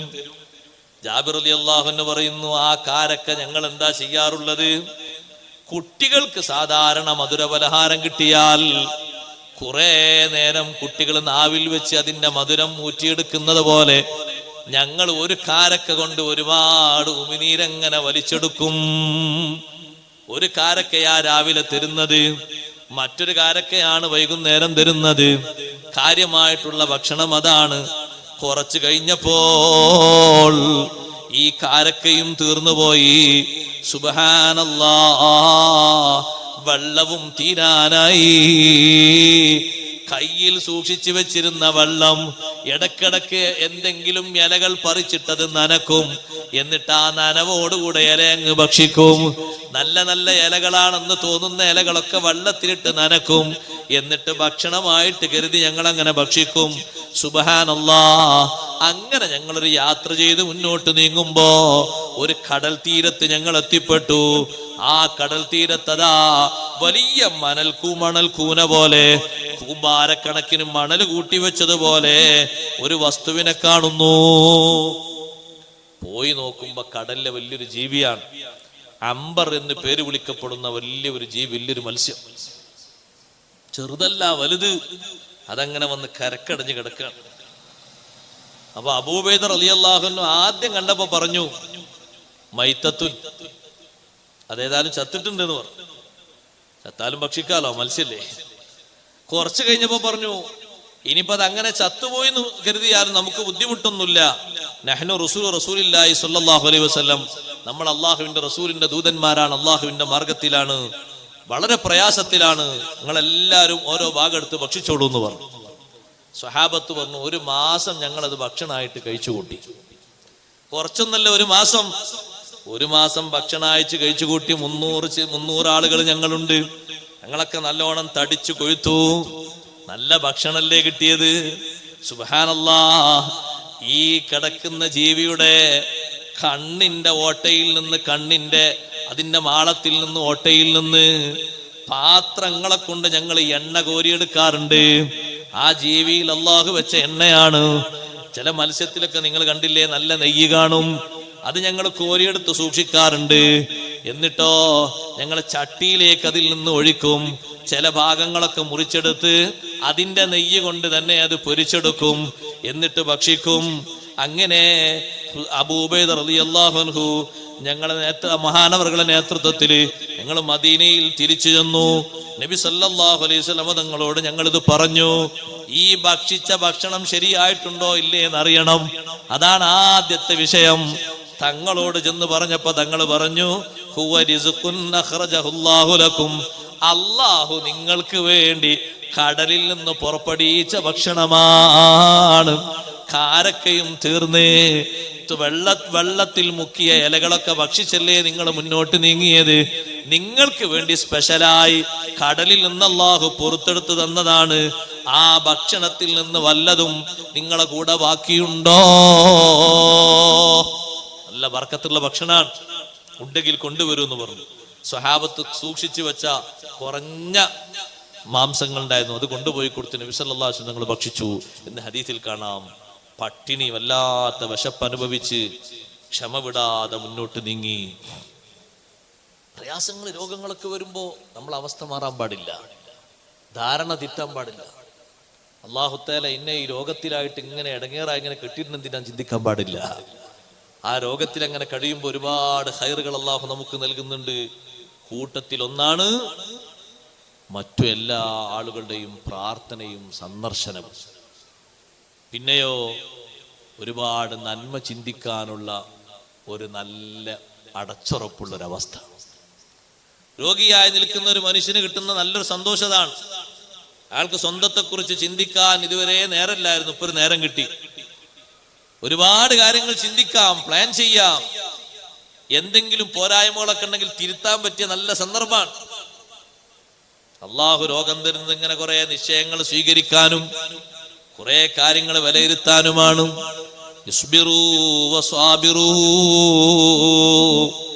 വൈയക്തികമായി സ്വീകരിക്കേണ്ട ഈ കാര്യങ്ങൾക്ക് പുറമെ മറ്റുള്ളവരോട് നിങ്ങൾ ക്ഷമാപൂർവം ജീവിക്കണം. അതെ, മറ്റുള്ള ആളുകൾക്കിടയിലും നിങ്ങൾക്കിടയിലും ഒരുപാട് പ്രതിസന്ധികൾ വരാം. അവിടെ സഹിക്കാനുള്ള ക്ഷമ നിങ്ങൾ സ്വീകരിക്കണം. കൂട്ടത്തിൽപ്പെട്ടതാണ് സ്വന്തം കുടുംബങ്ങളിൽ നിന്ന് താഴ്ന്ന സ്വഭാവങ്ങൾ വരാം. ക്ഷമിക്കാനുള്ള കഴിവ് സ്വീകരിക്കണം. അയൽവാസികളിൽ നിന്ന് തരം താഴ്ന്ന സ്വഭാവങ്ങൾ വരാം. അടുത്ത കുടുംബക്കാരിൽ നിന്ന് വരാം. വസ്വാബിറൂ, ക്ഷമാപൂർവം നേരിടണം. ക്ഷമയോടുകൂടെ അവരെയും നന്നാക്കണം. വയദ്ഖുലു ഫീഹി തർക്കുൽ ഇന്തിഖാം മിമ്മൻ നസാഅ ഇലൈക. ഒരാള് മര്യാദക്കേട് കാണിച്ചു, നിന്റെ പ്രായത്തിനും നിന്റെ സ്റ്റേജിനും ഒക്കാത്ത ചില സംസാരങ്ങൾ നടത്തി, അല്ലെങ്കിൽ തെറിയഭിഷേകം ചെയ്തു, അല്ലെങ്കിൽ അതുപോലെ മെസ്സേജുകളോ മറ്റോ അയച്ചു, എന്നാൽ അവന് പ്രതികരിക്കാതെ തിരിച്ചതേ നാണയത്തിൽ മറുപടി കൊടുക്കാതെ വിട്ടുവീഴ്ച കൊടുക്കുന്നതും ക്ഷമയാണ്. അവന്റെ വിവരക്കേട് കൊണ്ടാണ് ഒരുപക്ഷെ അവനാ പറഞ്ഞത് എന്ന നിലക്ക് നീ അതങ്ങ് ഒഴിവാക്കണം. തിരിച്ചു പ്രതികരിക്കാനില്ല, അവനോട് പറയാനും ഇല്ല. അറിവില്ലാത്ത ആളുകൾ പലതും വിളിച്ചു കൂവൂലേ, നീ അതിനൊന്നും പ്രതികരിക്കാൻ പോകരുത്. നിനക്ക് നേർക്ക് നേരെ മുന്നിൽ വന്നിട്ട് സഹിക്കാൻ പറ്റാത്ത വാക്ക് പറഞ്ഞു, എന്നാലും നിന്റെ മനസ്സിലുണ്ടാകേണ്ടത് ഞാൻ കാരണം അവൻ കുടുങ്ങരുത്, അവനും രക്ഷപ്പെടണം, ഞാനും രക്ഷപ്പെടണം. അവനങ്ങ് ക്ഷമിച്ചു കൊടുക്കാം. ഇമാമിങ്ങളുടെ വീട്ടിൽ വന്ന്, അവരെ റൂമിൽ വന്ന്, അവരെ മുന്നിൽ വന്ന് മര്യാദക്കേട് കാണിച്ച ആളുകൾക്കൊക്കെ അവര് വല്ലാതെ മാപ്പ് കൊടുത്തിട്ടുണ്ട്. അത് വസ്വാബിറൂ, മറ്റുള്ളവരോട് ക്ഷമയോടെ വർത്തിക്കുക എന്ന അധ്യാപനം സ്വീകരിച്ചിട്ടാണ്. എത്ര ആളുകൾ സഹോദരങ്ങളെ ചീത്ത വിളിച്ചവരുണ്ട്, അടിച്ചവരുണ്ട്, ദിനേന വന്നിട്ട് ശല്യം ചെയ്തവരുണ്ട്. മര്യാദക്കേടല്ലേ, വലിയ മര്യാദക്കേടാണ്. പക്ഷേ വിട്ടുകൊടുത്തു, മാപ്പ് കൊടുത്തു. എന്തിന്? ഇവര് കൊടുക്കുന്ന ക്ഷമ കൊണ്ട് അവരും നന്നാവുകയാണ്. അവർക്ക് ആ കൊടുക്കുന്ന ക്ഷമ കൊണ്ടോ ഈ മഹാന്മാർക്ക് അല്ലാഹു വലിയ സ്ഥാനം കൊടുക്കുന്നു. അപ്പൊ ആ രൂപത്തിൽ പറഞ്ഞ ആളുകൾ നമ്മുടെ മനസ്സിലില്ലേ? പലരും ഇല്ലേ സഹോദരങ്ങളെ? അവർക്കങ്ങ് വിട്ടുവീഴ്ച കൊടുക്കുക. അതേ രൂപത്തിൽ തന്നെ സ്വന്തത്തെക്കാൾ മറ്റുള്ളവരെ പരിഗണിക്കാനുള്ള കഴിവും അതേ ക്ഷമാപൂർവം സ്വീകരിക്കേണ്ടതാണ്. നമുക്കൊരാവശ്യമുണ്ട്, നമ്മളെക്കാൾ ആവശ്യം നമ്മുടെ മറ്റുള്ള ആളുകൾക്കുണ്ട്. എന്നാൽ അയാൾക്കാകട്ടെ ആ കാര്യം എന്ന നിലക്ക് മറ്റുള്ളവരെ പരിഗണിക്കുന്നൊരു സ്വഭാവം.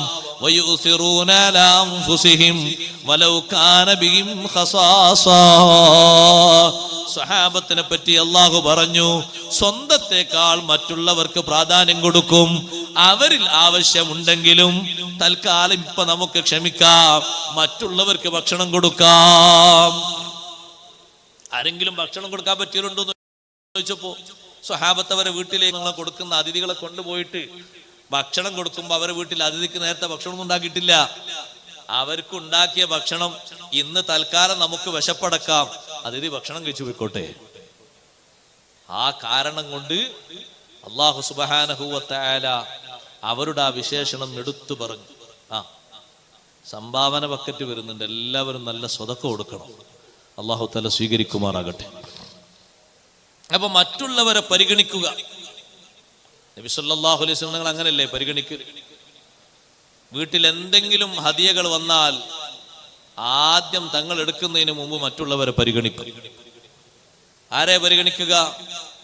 സ്വഹാബത്തിന്റെ കൂട്ടത്തിൽപ്പെട്ട ഏറ്റവും സ്ഥാനവും ബഹുമാനവും അല്ലാഹു നൽകിയ അസ്ഹാബു സുഫത്തിനെ പരിഗണിക്കും.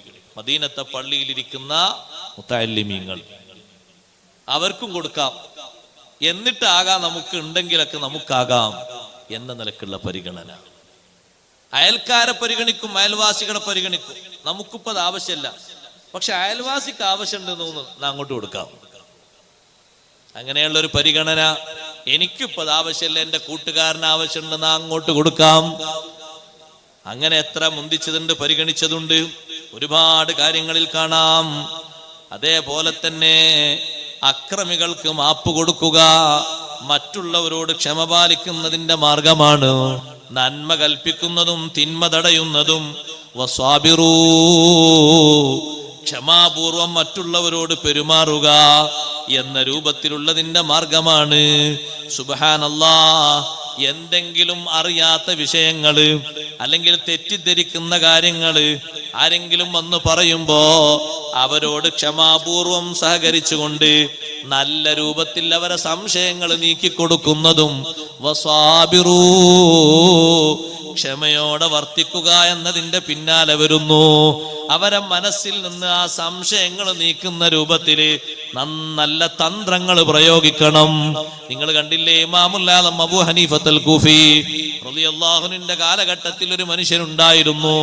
ആ മനുഷ്യൻ ഇടക്കിടക്ക് ഇങ്ങനെ പറയും, നബി സല്ലല്ലാഹു അലൈഹി വസല്ലം തങ്ങൾ അവിടുത്തെ പെൺമക്കളെ കെട്ടിച്ചു കൊടുത്തത് 2 ജൂതന്മാർക്കാണ്, യഹൂദികൾക്കാണെന്ന് പറയും. സഹിക്കാൻ പറ്റാത്ത വാക്കാണ്. തങ്ങൾ 2 മക്കളെ കെട്ടിച്ചു കൊടുത്തത് യഹൂദികൾക്ക് എന്ന് പറയുന്ന സ്വഹാബിമാരെ പറ്റിയാണ്. ഈ മനുഷ്യനെ വാദത്തിൽ നിന്ന് മാറ്റണ്ടേ? നബി സല്ലല്ലാഹു അലൈഹി വസല്ലം തങ്ങൾ യഹൂദികൾക്ക് മക്കളെ കെട്ടിച്ചു കൊടുത്തിട്ടുണ്ടോ? ജൂതന്മാർക്ക്. ആരെ പറ്റിയാണ് ആ പറയുന്നത്? സയ്യിദുനാ ഉസ്മാൻ ഇബ്നു അഫ്ഫാൻ, സയ്യിദുനാ അലി ഇബ്നു അബി ത്വാലിബ് റളിയല്ലാഹു അൻഹുമാ, ആ മഹാന്മാരെ പറ്റി. ഇമാമുൽ ആലം അബൂ ഹനീഫ റളിയല്ലാഹു അൻഹു നേരെ ഇങ്ങനെ കാത്തു കഴിഞ്ഞു, ഇയാളെ ഒന്ന് തിരുത്തണം, തന്ത്രപൂർവം തിരുത്തണം. അതും വസ്വാബിറു എന്ന് പറഞ്ഞതിന്റെ മാർഗത്തിൽപ്പെട്ടതാണ്. അങ്ങനെ ആ മനുഷ്യൻ ഇമാമുൽ ആലം അബൂ ഹനീഫ തങ്ങളെ മുന്നിലെത്തിയപ്പോ ചോദിച്ചു, നിങ്ങൾക്ക് കല്യാണം കഴിച്ചു കൊടുക്കാനായ ഒരു മകളുണ്ടല്ലേ? ആ ഉണ്ട്. എങ്ങനെ, ഇപ്പൊ തീരുമാനമുണ്ടോ? ഓ തീരുമാനമുണ്ട്, അന്വേഷിക്കുന്നുണ്ട്. നമ്മളടുത്ത് നല്ലൊരു പുതിയാപ്പിളുണ്ട്, കെട്ടിച്ചു കൊടുത്താലോ? ആ കുഴപ്പമില്ല, ഞാനൊന്ന് അന്വേഷിക്കട്ടെ. അദ്ദേഹം വീട്ടിൽ പോയി. എല്ലാവർക്കും സന്തോഷമായി, കാരണം ഇമാമുൽ ആലം അബൂ ഹനീഫ തങ്ങൾ തരുന്ന പുതിയാപ്പിളല്ലേ. ആ പുതിയാപ്പിൾ എത്ര നല്ല പ്രാഗൽഭ്യവും എല്ലാ നിലക്കും തികഞ്ഞ ആളായിരിക്കുന്നതിൽ സംശയമല്ല. രണ്ടാമത് ഒരു തവണ കൂടി ആളെ വിളിച്ചിട്ട് ഇമാമുൽ ആലം അബൂ ഹനീഫ തങ്ങൾ പറഞ്ഞു, പുതിയാപ്പിള നല്ല ഉഷാറുള്ള ആളാണ്, പക്ഷെ ചെറിയൊരു കുഴപ്പമുണ്ട്. എന്താ കുഴപ്പം? ആള് യഹൂദിയാണ് എന്ന് പറഞ്ഞു. ജൂതനാന്ന് പറഞ്ഞപ്പോഴേക്ക് ഇയാളെ ശരീരമൊക്കെ വിയർത്ത്, ഇയാളെ കണ്ണൊക്കെ ചുവന്ന് അയാൾ പറഞ്ഞു, യഹൂദിക്ക് എന്റെ മോളെ കെട്ടിച്ചു കൊടുക്കാനോ? അവിടെ അങ്ങോട്ട് ഹീറ്റായപ്പോ ഇമാമുൽ ആലം അബൂ ഹനീഫ തങ്ങൾ പറഞ്ഞു, എങ്കിൽ നിങ്ങളൊരു സാധാരണക്കാരനായ നിങ്ങളെ മകൾക്ക് ഒരു യഹൂദിയെ കെട്ടിച്ചു കൊടുക്കുന്നത് ഈ രൂപത്തിൽ നിങ്ങൾ വെറുപ്പോടെ കാണുന്നുണ്ടെങ്കിൽ സയ്യിദുനാ മുഹമ്മദുർ റസൂലുള്ളാഹി സ്വല്ലല്ലാഹു അലൈഹി വസല്ലം തങ്ങളെ മക്കളെ പറ്റി നിങ്ങൾ എന്താ പറഞ്ഞത്? അവിടെയാണ് ആ മനുഷ്യനാകെ പരിഭ്രമിച്ചു പോയത്. തൗബ ചെയ്യാൻ പറഞ്ഞു, മടങ്ങാൻ വേണ്ടി പറഞ്ഞു, ശരിയായ നിലയ്ക്ക് ഇസ്ലാമിലേക്ക് തിരിച്ചു വരാൻ പറഞ്ഞു. ആ മനുഷ്യൻ പൊട്ടിക്കരഞ്ഞു പോയി. ആ മനുഷ്യന്റെ മനസ്സിൽ നിന്ന് ആ ഒരു ദുർചിന്ത മാറ്റാനാണ് ഇമാമുൽ അബൂ ഹനീഫ തങ്ങൾ ഈ ഒരു തന്ത്രം പ്രയോഗിച്ചത്. സഹോദരങ്ങളെ, അങ്ങനെ ബാത്തിലായ കാര്യങ്ങൾ ജീവിതത്തിൽ സ്വീകരിച്ച് പൊള്ളായ കാര്യങ്ങൾ ഇസ്ലാമിന്റെ പേരിലും മഹാന്മാരുടെ പേരിലും ധാരണപ്പിശകുകൾ വെച്ച് നടക്കുന്ന ആളുകളെ തന്ത്രപൂർവം തിരുത്തി നന്നാക്കുന്നതും വസ്വാബിറൂ, മറ്റുള്ളവരോട് ക്ഷമാപൂർവം സഹകരിച്ച് തിരുത്തുക, അവരെ നന്നാക്കുക. അതുകൊണ്ടാണ് ആ നിലക്ക് ഉലമാക്കള് പ്രതികൂലികളുടെ സംശയങ്ങൾക്ക് നല്ല മറുപടികൾ കൊടുത്തവരെ തിരുത്തുന്നത്. സാധാരണക്കാർക്ക് പോലും മനസ്സിലാകുന്ന രൂപത്തില് നല്ല മറുപടികൾ കൊടുത്തവരെ നന്നാക്കാൻ ശ്രമിക്കുകയാണ്. സുബ്ഹാനല്ലാഹ്, നമ്മൾ മാത്രം നന്നായാ പോരല്ലോ, മറ്റുള്ളവരും നന്നാകണമെന്ന ചിന്ത വേണല്ലോ. അതിനാണ് അല്ലാഹു സുബ്ഹാനഹു വ തആല നിങ്ങൾ സ്വന്തത്തിൽ ക്ഷമ പാലിച്ചാൽ മാത്രം പോരാ, വസ്വാബിറൂ, മറ്റുള്ളവരോട് ക്ഷമയോടെ സഹകരിക്കണം. അതിൽ തുടക്കത്തിൽ എണ്ണി പറഞ്ഞത് കുടുംബക്കാരെയാണ്. ഭാര്യമാരുണ്ട്, മക്കളുണ്ട്, മക്കളുണ്ട്, ജ്യേഷ്ഠന്മാരുണ്ട്, അനുജന്മാരുണ്ട്. അവരോടൊക്കെ ക്ഷമയോടെ വർത്തിക്കണം. ക്ഷമയുടെ കുറവ് കൊണ്ട് പിണക്കം വരരുത്, തർക്കം വരരുത്, സംഘട്ടനത്തിലേക്ക് എത്തരുത്, കുടുംബ ഛിദ്രതയിലേക്ക് എത്തരുത്. നല്ല ക്ഷമയുണ്ടോ? എന്നാൽ ഈ പറഞ്ഞ കാര്യങ്ങളൊന്നും യേശി വരൂല. പിണക്കം വരൂല, ഛിദ്രത വരൂല, തമ്മിലടി വരൂല, വാക്ക് തർക്കങ്ങൾ വരൂല, എന്നേക്കുമായി കലഹങ്ങൾ ബാക്കി നിൽക്കൂല. വിട്ടുവീഴ്ച ചെയ്യാനുള്ള മനോഗതി ഉണ്ടായാൽ മതി. ക്ഷമാപൂർവം കാര്യങ്ങൾ വിലയിരുത്താനുള്ള മനോഗതി ഉണ്ടായാൽ മതി. എന്നാൽ എല്ലാവർക്കും മാപ്പ് കൊടുക്കാൻ കഴിയും. എന്തിന്? നമ്മൾ കൊടുക്കുന്ന മാപ്പ് കൊണ്ട് അവരും നന്നാകണം, നമ്മളും നന്നാകണം. ആ ഒരൊറ്റ ചിന്ത കാരണമാണ്. സഹോദരങ്ങളെ, ഇൽമ് പഠിച്ച് ഉയർന്ന് വളർന്നു വരുന്ന ആലിമീങ്ങളില്ലേ, ആ ആലിമീങ്ങൾ ഉയർന്ന ദറജയിലേക്ക് എത്തണമെങ്കിൽ ഒരുപാട് പരീക്ഷണങ്ങൾ അവർ തരണം ചെയ്യേണ്ടതുണ്ട്. അല്ലാതെ മുന്നോട്ട് പോകാൻ കഴിയില്ല. പലരിൽ നിന്നും കിട്ടുന്ന പരീക്ഷണങ്ങൾ സഹിക്കേണ്ടതുണ്ട്. ബഹുമാനപ്പെട്ട അബു ഹസൻ ശാദുലി റളിയല്ലാഹു അൻഹു വലിയ മഹാനല്ലേ, മഹാനവർകൾ പറഞ്ഞു, ലാ യുകമ്മലു ആലിമുൻ ഫീ മഖാമിൽ ഇൽമി, ഇൽമിന്റെ സ്ഥാനത്തൊരു ആലിമിനും കമാലിയത്ത് ലഭിക്കൂല, പൂർണ്ണത ലഭിക്കൂല. ഹത്താ യുബ്തലാ ബി അർബഇൻ, 4 കാര്യങ്ങളെ കൊണ്ട് പരീക്ഷിക്കപ്പെടുന്നത് വരെ ഏതൊരു ആലിമും ആ 4 പരീക്ഷണങ്ങളും സഹിച്ചു മുന്നോട്ട് നീങ്ങുന്നുണ്ടോ, അയാൾ ഏറ്റവും ഉന്നതമായ ദറജയിലെത്തും. അയാളെ പിന്തുടരാൻ ധാരാളം വ്യക്തികൾ ഉണ്ടാകും, ഒരുപാട് അണികൾ ഉണ്ടാകും. ഒന്നാമതായിട്ടുള്ള പരീക്ഷണം ശമാതത്തുൽ അഅദാ, ശത്രുക്കളുടെ സന്തോഷം. എന്തെങ്കിലൊക്കെ ആ ഒരു പണ്ഡിതന് നേരെ എന്തെങ്കിലൊക്കെ ആരോപണങ്ങളോ പ്രത്യാരോപണങ്ങളോ കേസുകളോ മറ്റോ കേൾക്കുമ്പോ ശത്രുക്കൾ ഒരു ഭാഗത്തുനിന്ന് സന്തോഷിക്കുന്ന സന്തോഷം, അതേ മുൻഗാമികളിൽ എത്രയോ ആളുകൾ നമുക്കങ്ങനെ കാണാൻ കഴിയും. ആ ശത്രുക്കളെ സന്തോഷം വലിയൊരു പരീക്ഷണമാണ്. പലരും അത് എഴുതുന്നു, പാടുന്നു, പറയുന്നു, പല ഫിത്നകളും ഉണ്ടാക്കുന്നു. പല മഹാന്മാരെ പറ്റിയും മുൻഗാമികളിൽ ഉണ്ടാക്കിയിട്ടില്ലേ, അവരത് തരണം ചെയ്ത് മുന്നോട്ട് നീങ്ങി. അത് ആലിമീങ്ങളുടെ ഉയർച്ചയിൽ അള്ളാഹു നൽകുന്നൊരു പരീക്ഷണമാണ്. മറ്റൊന്ന് മലാമത്തുൽ അസ്ദിഖാ, സ്വന്തം സുഹൃത്തുക്കൾ സതീർത്ഥ്യരായി പഠിച്ച ആളുകളിൽ നിന്ന് ആക്ഷേപം വരുന്നു. എന്താ ആക്ഷേപം വരാൻ കാരണം? അയാൾക്ക് എന്താ അള്ളാഹു അത്ര ഉയർച്ച കൊടുക്കാൻ? കൂടെയാണല്ലോ ഞാനും പഠിച്ചത്, എനിക്കെന്താ അള്ളാഹു ഉയർച്ച തരാതിരുന്നത്? അപ്പൊ പിന്നുള്ള എല്ലാ കുറ്റങ്ങളും ഇങ്ങോട്ട് പറയാണ്. ആക്ഷേപങ്ങൾ, ശാപങ്ങളൊക്കെ കിട്ടുകയാണ്. ഒരേ ഉസ്താദുമാരുടെ ശിഷ്യന്മാരായി പഠിച്ചവരാണ്. സുഹൃത്തുക്കളിൽ നിന്നുള്ള ആക്ഷേപം വല്ലാത്തൊരു പരീക്ഷണമാണ്. ആ പരീക്ഷണവും തരണം ചെയ്ത് മുന്നോട്ട് നീങ്ങണം. നല്ല സ്വബർ പാലിക്കാതെ ഉയരാൻ കഴിയൂല. മൂന്നാമതായി വത്വഇനിൽ ജുഹാൽ, വിവരം കുറഞ്ഞവരുടെ ആരോപണങ്ങൾ. വിവരം കെട്ട ആൾക്കാർ കണ്ടില്ലേ, ഇപ്പോഴും കാണാം. ആലിമ്യങ്ങളെ പറ്റി ഗീബത്തും നമീമത്തും അങ്ങനെ പറഞ്ഞുകൊണ്ടിരിക്കും. അത് ആലിമ്യങ്ങൾക്ക് അല്ലാഹു നൽകുന്നൊരു പരീക്ഷണമാണ്. നാലാമത്തത് ഹസദിൽ ഉലമാ, പണ്ഡിതന്മാരെ ഭാഗത്തു നിന്ന് വരുന്ന അസൂയ, മൂത്ത അസൂയ. ഷാഫി ഇമാം റളിയല്ലാഹുവിനോട് അസൂയ മൂത്തിട്ട് ഒരു പണ്ഡിതൻ ഒരു സദസ്സ് സംഘടിപ്പിച്ചു. എന്നിട്ട് ആ പണ്ഡിതൻ ദ്വാരുന്നു, അള്ളാഹുവേ, ഷാഫി ഇമാമ നിങ്ങളെ നീ വേഗം മരിപ്പിക്കണം, അല്ലെങ്കിൽ മാലിക് ഇമാമിന്റെ ഇൽമൊക്കെ പോയി പോകും. ഇമാം മാലിക് റളിയല്ലാഹുവിന്റെ ഇൽമൊന്നും പോകൂല. കാരണം ഇമാം മാലിക് റളിയല്ലാഹുവിന്റെ 10 കൊല്ലത്തെ ശിഷ്യനാണ് ഇമാം ഷാഫി റളിയല്ലാഹു. പിന്നെ എങ്ങനെ ഇൽമു പോകാനാ? പക്ഷെ ഹസദ് മൂത്തിട്ടാണ് ദുആ. ദുആന്റെ മജ്ലിസ് എന്തിനാ?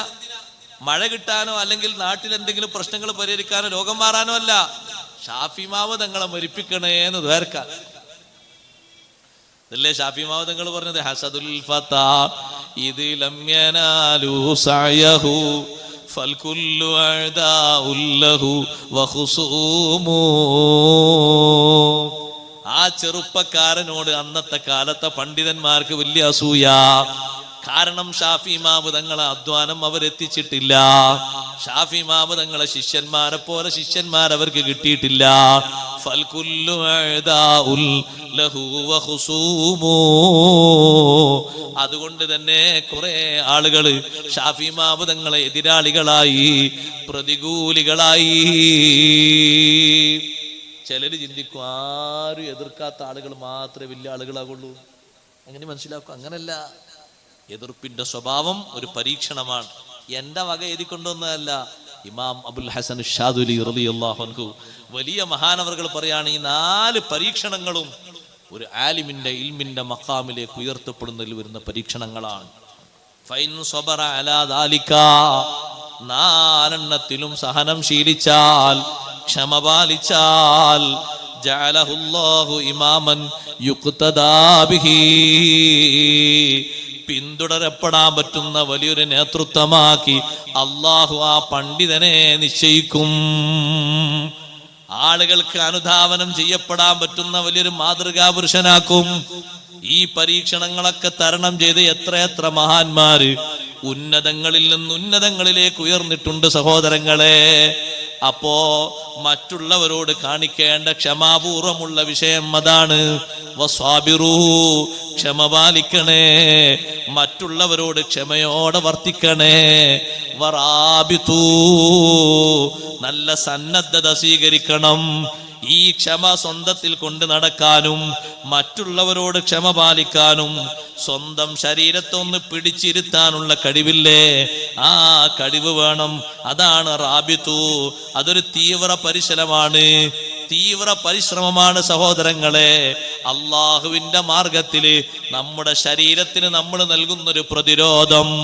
ഈ റാബിതു എന്നതിനെ സംബന്ധിച്ച് മഹാന്മാരായ പണ്ഡിതന്മാര് നൽകിയ തഫ്സീറിൽ കാണാം. അതെ, ക്ഷമാപൂർവം ഇബാദത്തിന്റെ വിഷയത്തിൽ ഉറച്ചു നിൽക്കാനുള്ള കഴിവാണ്. അൽ മുദാവമതു ഫീ മകാനിൽ ഇബാദത്തി വസ്സബാത്, ആരാധന നടത്തുന്ന സ്ഥലത്ത് ഉറച്ചു നിൽക്കാനും പതിവായി ചെയ്യാനുള്ള കഴിവ്. ചെയ്യുന്ന ആരാധന വിട്ടുപോകുന്നില്ല, നിശ്ചയിച്ച് കരുതിയ ഇബാദത്ത് പൂർത്തിയാക്കാതെയും പോകുന്നില്ല. ഒരു ജുസു ഓതാൻ വേണ്ടിയിരുന്നു, പൂർത്തിയാണതിന് മുമ്പ് നീച്ചു പോ.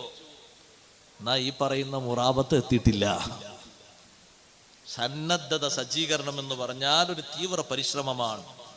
കഠിന യത്നം, തീവ്ര യത്നം സ്വന്തം ശരീരത്തിന് കൊടുക്കുക. ഇരിപ്പുറപ്പിക്കാൻ കഴിയണം. നിശ്ചയിച്ച ഈ അമല് ചെയ്ത് പൂർത്തിയാക്കിയിട്ടല്ലാതെ അനങ്ങൂല, മാറൂല. ആ കഴിവ് സ്വീകരിക്കാൻ അള്ളാഹു തൗഫീഖ് നൽകട്ടെ. ഈ മുറാബത്തെ വിശദീകരിച്ചിടത്ത് ചില ഹദീസിലൊക്കെ കാണാം, തഫ്സീറിലൊക്കെ കാണാം. അഷ്റഫുൽ ഖൽഖ് മുഹമ്മദുർ റസൂലുള്ളാഹി സ്വല്ലല്ലാഹു അലൈഹി വസല്ലം തങ്ങൾ പറഞ്ഞു, അലാ ഉഖ്ബിറുക്കും ബിമാ യംഹുല്ലാഹു ബിഹിൽ ഖതായാ, കുറ്റങ്ങൾ അല്ലാഹു മായ്ക്കുന്ന കാര്യങ്ങൾ നിങ്ങൾക്ക് ഞാൻ പറഞ്ഞു തരട്ടെ. വയർഫഉ ബിഹിദ് ദറജാത്ത്, അതുകൊണ്ട് അല്ലാഹു ഒരുപാട് സ്ഥാനങ്ങൾ ഉയർത്തിത്തരും. കുറ്റകൃത്യങ്ങൾ അല്ലാഹു മായ്ച്ചു തരും. ഒന്ന് എണ്ണി പറഞ്ഞത് ഇസ്ബാഗുൽ വുളൂഇ അലൽ മകാരിഹി, പ്രയാസമുള്ള പ്രതിസന്ധിയുള്ള ഘട്ടങ്ങളിലും വുളൂ പൂർത്തിയാക്കിയെടുക്കാനുള്ള കഴിവ്. പ്രയാസമുള്ള ഘട്ടങ്ങളിൽ വുളൂ പൂർത്തിയെടുക്കാനുള്ള കഴിവ് എന്ന് പറഞ്ഞാൽ, വിശദമായി പറഞ്ഞാൽ, ഒന്ന് തണുപ്പ്, നല്ല തണുപ്പുണ്ട്, അവിടെ 3 പ്രാവശ്യം കഴുകി വുളൂ എടുക്കണം. വെള്ളം കുറവാണ്, എന്നാലും കിട്ടുന്നത് കൊണ്ട് 3 പ്രാവശ്യം കഴുകണം. അതിനുപയോഗിക്കാൻ കഴിയണം. കുറഞ്ഞ വെള്ളം കൊണ്ട് വുളൂ എടുത്ത് ശീലിക്കണം. വലിയ പ്രയാസം തന്നെ. ഒരു കുപ്പി വെള്ളം കൊണ്ട് വുളൂ ഒന്നായിട്ട് എടുക്കാൻ കഴിയും. സാധാരണ ഒരു ബക്കറ്റ് വെള്ളം കൊണ്ടാണ് വുളൂ എടുക്കല്, ഒരു കുപ്പി വെള്ളം കൊണ്ട് വുളൂ എടുക്കണം. അത്രേ വെള്ളം കിട്ടാനുള്ളൂ. ആ എടുക്കുന്ന വുളൂ 3 പ്രാവശ്യം എടുക്കണം, 3 പ്രാവശ്യം കഴുകണം, കഴുകി ശീലിക്കണം. മറ്റൊന്ന് പ്രയാസമുള്ള നേരമാണ്, പക്ഷെ പൂർത്തിയാക്കി എടുക്കണം. ജമാഅത്ത് തുടങ്ങിയിട്ടുണ്ട്, വുളൂവിന്റെ അവലുള്ള ദിക്റും ആഖിറിലെ ദിക്റൊക്കെ കഴിയുമ്പോഴേക്ക് വലിയ പ്രയാസാണല്ലോ. ഒക്കെ ചെല്ലണം, ചൊല്ലിയിട്ട് നിസ്കരിക്കാൻ അങ്ങോട്ട് കയറണം. ജമാഅത്തും കൂടി കിട്ടൂല, ഒരൊറ്റ ജമാഅത്തിന്റെ ഒരു ചെറിയ വകുപ്പും കൂടി കിട്ടൂല എന്ന് കാണുമ്പോ നീ വേണമെങ്കിൽ ആ ഫർദിലൊക്കെ ചുരുക്കിയിട്ട് ജമാഅത്തിന് പോയി പങ്കെടുത്തോ. സുന്നത്തായ നിലക്കൊരു ചുരുക്കം അവിടെ തുടങ്ങിയിട്ടുള്ളൂ, ഇക്കാമത്ത് കൊടുത്ത് തുടങ്ങിയിട്ടേ ഉള്ളൂ. റക്അത്ത് 1, 2, 3 ഉണ്ട് മഗ്‌രിബിന്. ഇനിയൊരു പക്ഷെ അത് കഴിഞ്ഞാൽ വേറെയും ജമാഅത്ത് കിട്ടാൻ സാധ്യതയുണ്ട്. ഈ അവ്വലും ആഖിറിലുള്ള ദിക്റൊക്കെ ചൊല്ലിയിട്ട് പോയാൽ മതി. എങ്ങോട്ടാ അതിങ്ങനെ ഓടിപ്പോകുന്നത്? ഇത് പൂർത്തിയെടുക്കാനുള്ള കഴിവ്. പഴയ കാലത്തെ നമ്മുടെ ഉപ്പാപ്പമാർ ഉമ്മാമ്മമാർ ഉദു കൊടുത്താൽ ഈ ദിക്ർ 2 ഘട്ടത്തിലുള്ള ദിക്ർ പൂർത്തിയാക്കിയിട്ടല്ലാതെ അവർ മുന്നോട്ട് പോകൂല. അവർക്ക് ആ സന്നദ്ധത, ദീനിന്റെ വിഷയത്തിൽ ശരീരത്തെ പിടിച്ചിരുത്താനുള്ള കഴിവ് നല്ലോണം ഉണ്ടായിരുന്നു. അത് നല്ലോണം വേണം. രണ്ടാമത്തെ വിഷയം തീരെയില്ല. ഒരു നിസ്കാരം കഴിഞ്ഞിട്ട് മറ്റൊരു നിസ്കാരത്തെ കാത്തിരിക്കുന്ന ഒരു കാത്തിരിപ്പ്. മഗ്‌രിബ് കഴിഞ്ഞാൽ പഴയ കാലത്ത് ഇശാവും കഴിഞ്ഞ് പള്ളിയിൽ നിന്ന് പോകുന്ന ഒരുപാട് ആളുകളെ കാണാമായിരുന്നു. മഗ്‌രിബിന് വന്നതല്ലേ, ഇനിയിപ്പാകെ അരമണിക്കൂർ 3/4 മണിക്കൂറേ ഉള്ളൂ. ഇശാ ബാങ്ക് കൊടുക്കാൻ കുറച്ചൊന്ന് ഓതട്ടെ. പതിവായി ഓതുന്ന ചൊല്ലുന്ന കുറെ ഔറാദുകളുണ്ട്, അതും ചൊല്ലിയിട്ട് ഇശാന്റെ ബാങ്കങ്ങ് കൊടുത്ത് നിസ്കാരം കഴിഞ്ഞിട്ട് പോകാം. ഒരു നിസ്കാരം കഴിഞ്ഞിട്ട് മറ്റൊരു നിസ്കാരത്തെയും കാത്തിരിക്കുന്ന സ്വഭാവം, അതും വലിയൊരു സന്നദ്ധതയാണ്.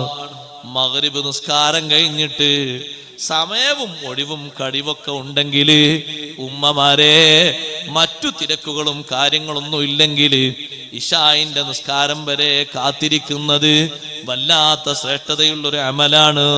ബാക്കി കുറെ കാര്യങ്ങൾ അവിടെ ചെയ്തു തീർക്കാനുണ്ടെങ്കിൽ നിസ്കാരക്കുപ്പായം ഇട്ട് നിങ്ങൾ അങ്ങനെ ഇരിക്കണ്ട. ദിക്റും ദുആവും കഴിഞ്ഞ് ആ കർമ്മങ്ങളിലേക്ക് നീങ്ങിക്കോളൂ. അത് മുടങ്ങിപ്പോകാൻ പാടില്ല. മൂന്നാമത്തത് കസ്റത്തുൽ ഖുതാ ഇലൽ മസാജിദി, പള്ളികളിലേക്കുള്ള കാലടിപ്പാടുകൾ അധികരിപ്പിക്കുക. പള്ളികളിലേക്ക് നോക്ക് നിങ്ങൾ, സൗകര്യങ്ങളും സംവിധാനങ്ങളും കൂടി വന്നു. എത്ര പള്ളികളുണ്ട് 1 കിലോമീറ്ററിനുള്ളില്, പക്ഷേ ചവിട്ടടികൾ ഇന്ന് കുറവാണ്. ചവിട്ടടി വെച്ചു പോയാൽ ഒരുപാട് ഗുണങ്ങൾ കിട്ടാനുണ്ട്. സുബ്ഹിക്ക് എല്ലാവർക്കും കഴിയും, ഇശായിന് കഴിയുന്നവരുണ്ട്, മഗ്‌രിബിനും ഒക്കെ കഴിയുന്നവരുണ്ട്. ആ പള്ളിയിലേക്കുള്ള നടത്തം അധികരിപ്പിക്കൽ.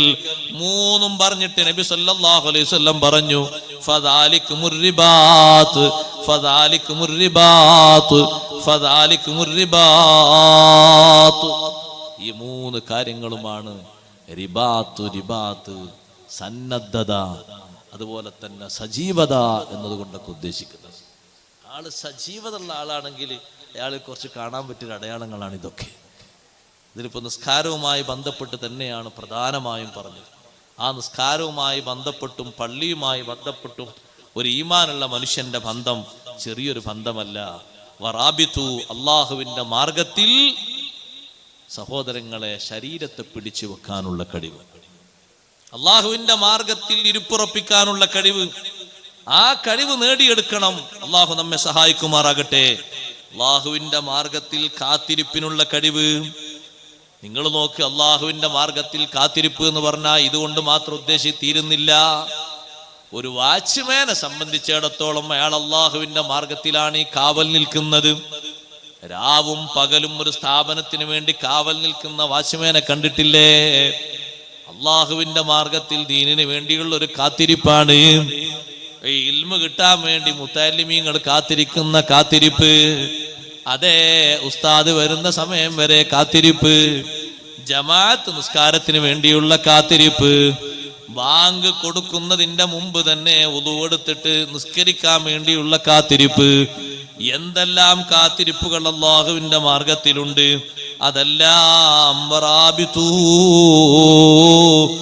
നിങ്ങൾ നിങ്ങളുടെ ശരീരത്തെ അല്ലാഹുവിന്റെ മാർഗത്തിൽ കുത്തിരിപ്പ് നടത്തണം.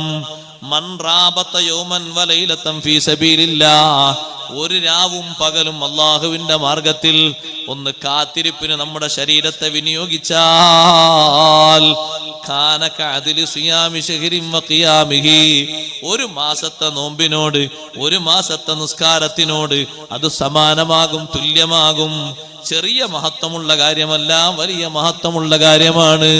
ശരീരത്തിന് നൽകുന്ന സന്നദ്ധത, ആ സന്നദ്ധത കൊണ്ട് വിജയിക്കാൻ അല്ലാഹു നമ്മെ സഹായിക്കുമാറാകട്ടെ.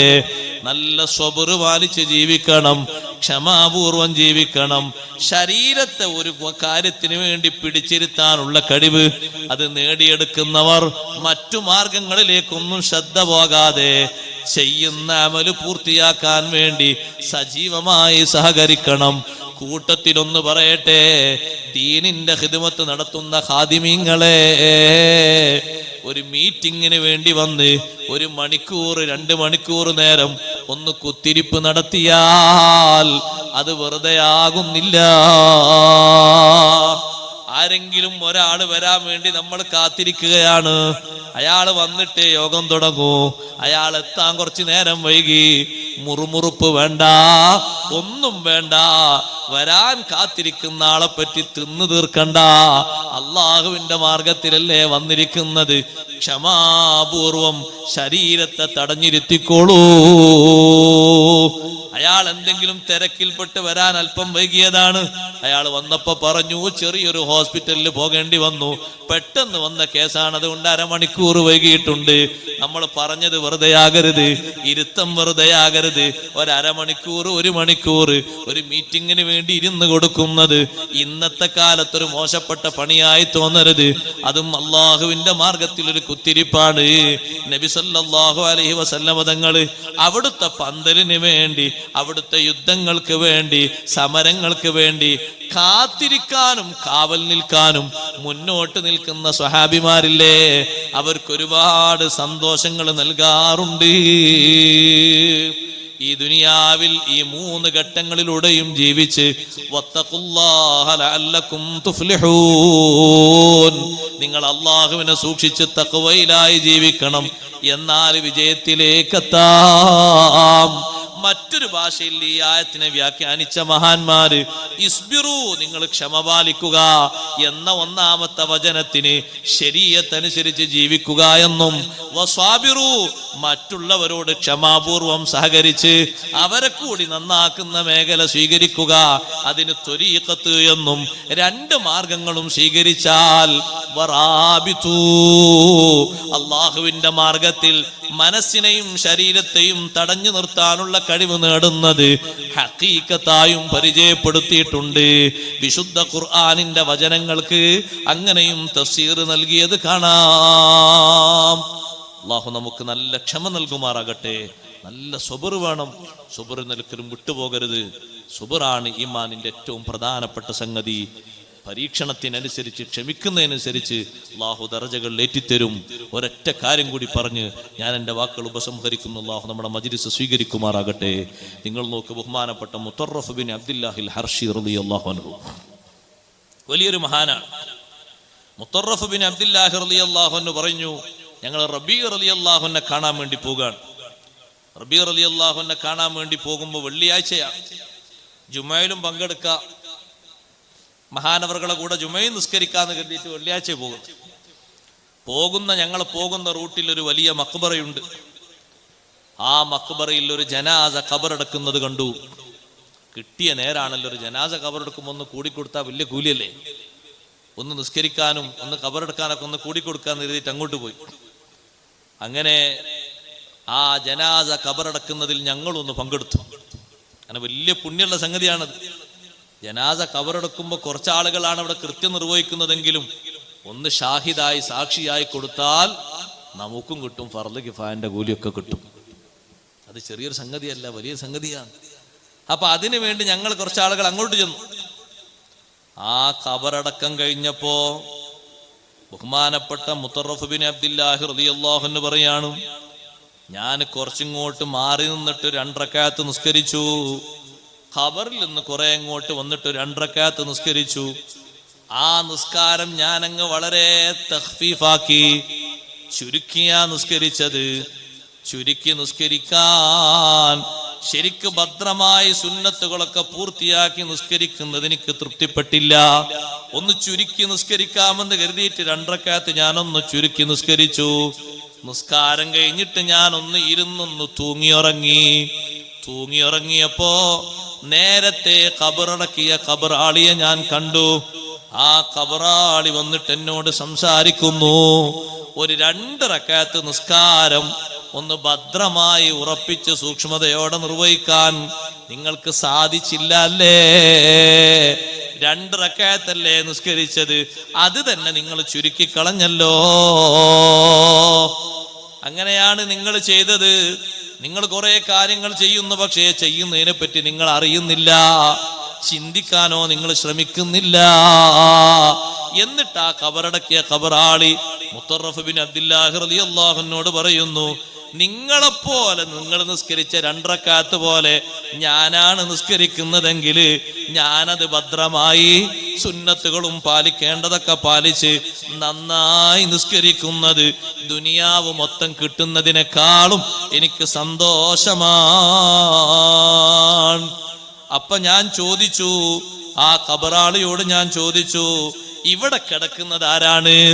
ഖബറാളി പറഞ്ഞു, ഇവിടെ കിടക്കുന്നതൊക്കെ മുസ്ലിങ്ങളാണ്, എല്ലാവർക്കും അള്ളാഹു വിവിധ ഖൈറ് നൽകിയിട്ടുണ്ട്. പിന്നെ ചോദിച്ചു, ഇവിടെ കിടക്കുന്നവരില് ഏറ്റവും ശ്രേഷ്ഠതയുള്ള ആള് ആരാണ്? അപ്പോൾ ആ ഖബറടക്കിയ മനുഷ്യൻ ഒരാളെ ഖബറിലേക്ക് എനിക്കിങ്ങനെ ചൂണ്ടിക്കാണിച്ചു തന്നു. ഞാൻ പെട്ടെന്ന് ഉണർന്നു. ആ ചൂണ്ടിക്കാണിച്ചെന്ന ഖബറിന്റെ അടുത്ത് പോയിട്ട് ഞാൻ എൻ്റെ മനസ്സിൽ ഇങ്ങനെ ദ്വാരുന്നു, പടച്ചോനെ, ആ ഖബറാളിയെ നീ ഒന്ന് പുറത്തെടുത്ത് തന്നിരുന്നെങ്കിൽ ഒന്ന് സംസാരിക്കാമായിരുന്നു. എന്താണ് അയാൾക്ക് ആ മഹത്വം കിട്ടാനുള്ള കാരണം എന്ന് ചോദിക്കാമായിരുന്നു. കുറച്ച് കഴിഞ്ഞപ്പോൾ ഖബറിന്റെ ഉള്ളിൽ നിന്നൊരു ചെറുപ്പക്കാരൻ പുറത്തു വന്നു. ഒരു യുവാവാണ്, വയസ്സായിട്ടൊന്നുമില്ല. ഞാൻ ചോദിച്ചു, നിങ്ങളാണോ ഇക്കിടക്കുന്ന ഖബറിൽ കിടക്കുന്ന ഖബറാളികളുടെ കൂട്ടത്തിൽ മഖബറയിൽ ഏറ്റവും സ്ഥാനമുള്ള ആള് നിങ്ങളാണോ? അങ്ങനൊക്കെ ആളുകൾ പറയുന്നുണ്ട്, എനിക്കാണ് ഏറ്റവും വലിയ ബഹുമാനം കിട്ടിയത്. എന്തുകൊണ്ടാ നിങ്ങൾക്ക് ബഹുമാനം കിട്ടിയത്? പ്രായം കൂടുതൽ നിങ്ങൾക്ക് കാണുന്നില്ലല്ലോ, നിങ്ങൾ ചെറുപ്പക്കാരനാണല്ലോ, സുദീർഘമായ ഹജ്ജും ഉംറയൊന്നും നിങ്ങൾ ചെയ്തിട്ടില്ലല്ലോ, അള്ളാഹുവിന്റെ മാർഗത്തിൽ നിങ്ങൾ ജിഹാദ് നടത്തിയിട്ടുണ്ടോ? ഇല്ല. കുറെ കാലത്തെ അമലും നിങ്ങൾക്കില്ല. പക്ഷേ ആ ചെറുപ്പക്കാരൻ പറഞ്ഞു, ഖദുബ്തുലീതു ബിൽ മസാഇബി, ഒരുപാട് പരീക്ഷണങ്ങൾ എനിക്ക് ജീവിതത്തിൽ വന്നിട്ടുണ്ട്.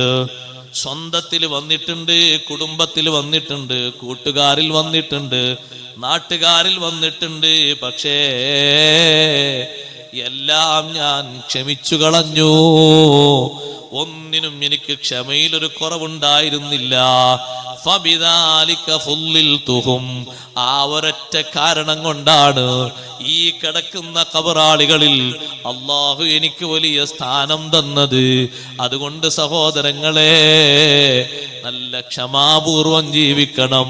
ക്ഷമ ഏറ്റവും കൂടുതൽ കയ്യിൽ പിടിച്ച് ശരീരത്തിൽ പിടിച്ച് കൂടെ കൊണ്ട് നടക്കേണ്ട സന്ദർഭത്തിലാണ് നമ്മളെ ജീവിതമുള്ളത്. ദീനിന്റെ ഒരു കാര്യം നമ്മുടെ ഷിആറ്, നമ്മുടെ കൂടപ്പിറപ്പായി കൊണ്ട് നടക്കാൻ ഏറ്റവും സാഹസികമായ രംഗങ്ങൾ നേരിടുന്ന സമയമാണ്. ഒരു ദീനിന്റെ അടയാളം കൊണ്ട് നടക്കുമ്പോ പരിഹാസവും മറ്റുമൊക്കെ പതുക്കെ പതുക്കെ പല ഭാഗങ്ങളിലും മുളച്ചു പൊന്തുന്ന സന്ദർഭമാണ്. ക്ഷമാപൂർവം സ്വീകരിച്ച് മുന്നോട്ട് നീങ്ങണം. കുറഞ്ഞ കാലം സഹിച്ചാൽ മതി, കുറഞ്ഞ കാലം ക്ഷമിച്ചാൽ മതി. എന്നാൽ നീണ്ട കാലത്തെ സുഖം ആഖിറത്തിൽ അനുഭവിക്കാം. സ്വർഗം കൊടുത്തതും ക്ഷമയുടെ പേരിലല്ലേ. വജസാഹും ബിമാ സബറു ജന്നതം വഹരീറാ. മഹാന്മാർക്ക് അല്ലാഹ് സ്വർഗം കൊടുത്തതിനെ പറ്റി ഖുർആനിൽ പറയുന്നത് വജസാഹും ബിമാ സബറു, അവർ ക്ഷമിച്ചത് കൊണ്ട് അല്ലാഹു അവർക്ക് ഫലം നൽകി. ജന്നതം വഹരീറാ, നല്ല പട്ടുവസ്ത്രവും നല്ല സ്വർഗജീവിതവും നൽകി. അതുകൊണ്ട് ക്ഷമപൂർവം ജീവിച്ചുകൊണ്ട് മഹാന്മാര് ക്ഷമിച്ച തലങ്ങളിലൊക്കെ നല്ലോണം ക്ഷമ പാലിച്ച് നല്ല ക്ഷമയോടെ ഈമാനോടെ മുന്നേറണം. അള്ളാഹു വിജയികളിൽ നമ്മൾ ഉൾപ്പെടുത്തി തരുമാറാകട്ടെ. നമ്മുടെ സദസ്സ് അള്ളാഹു കബൂലാക്കി തരട്ടെ.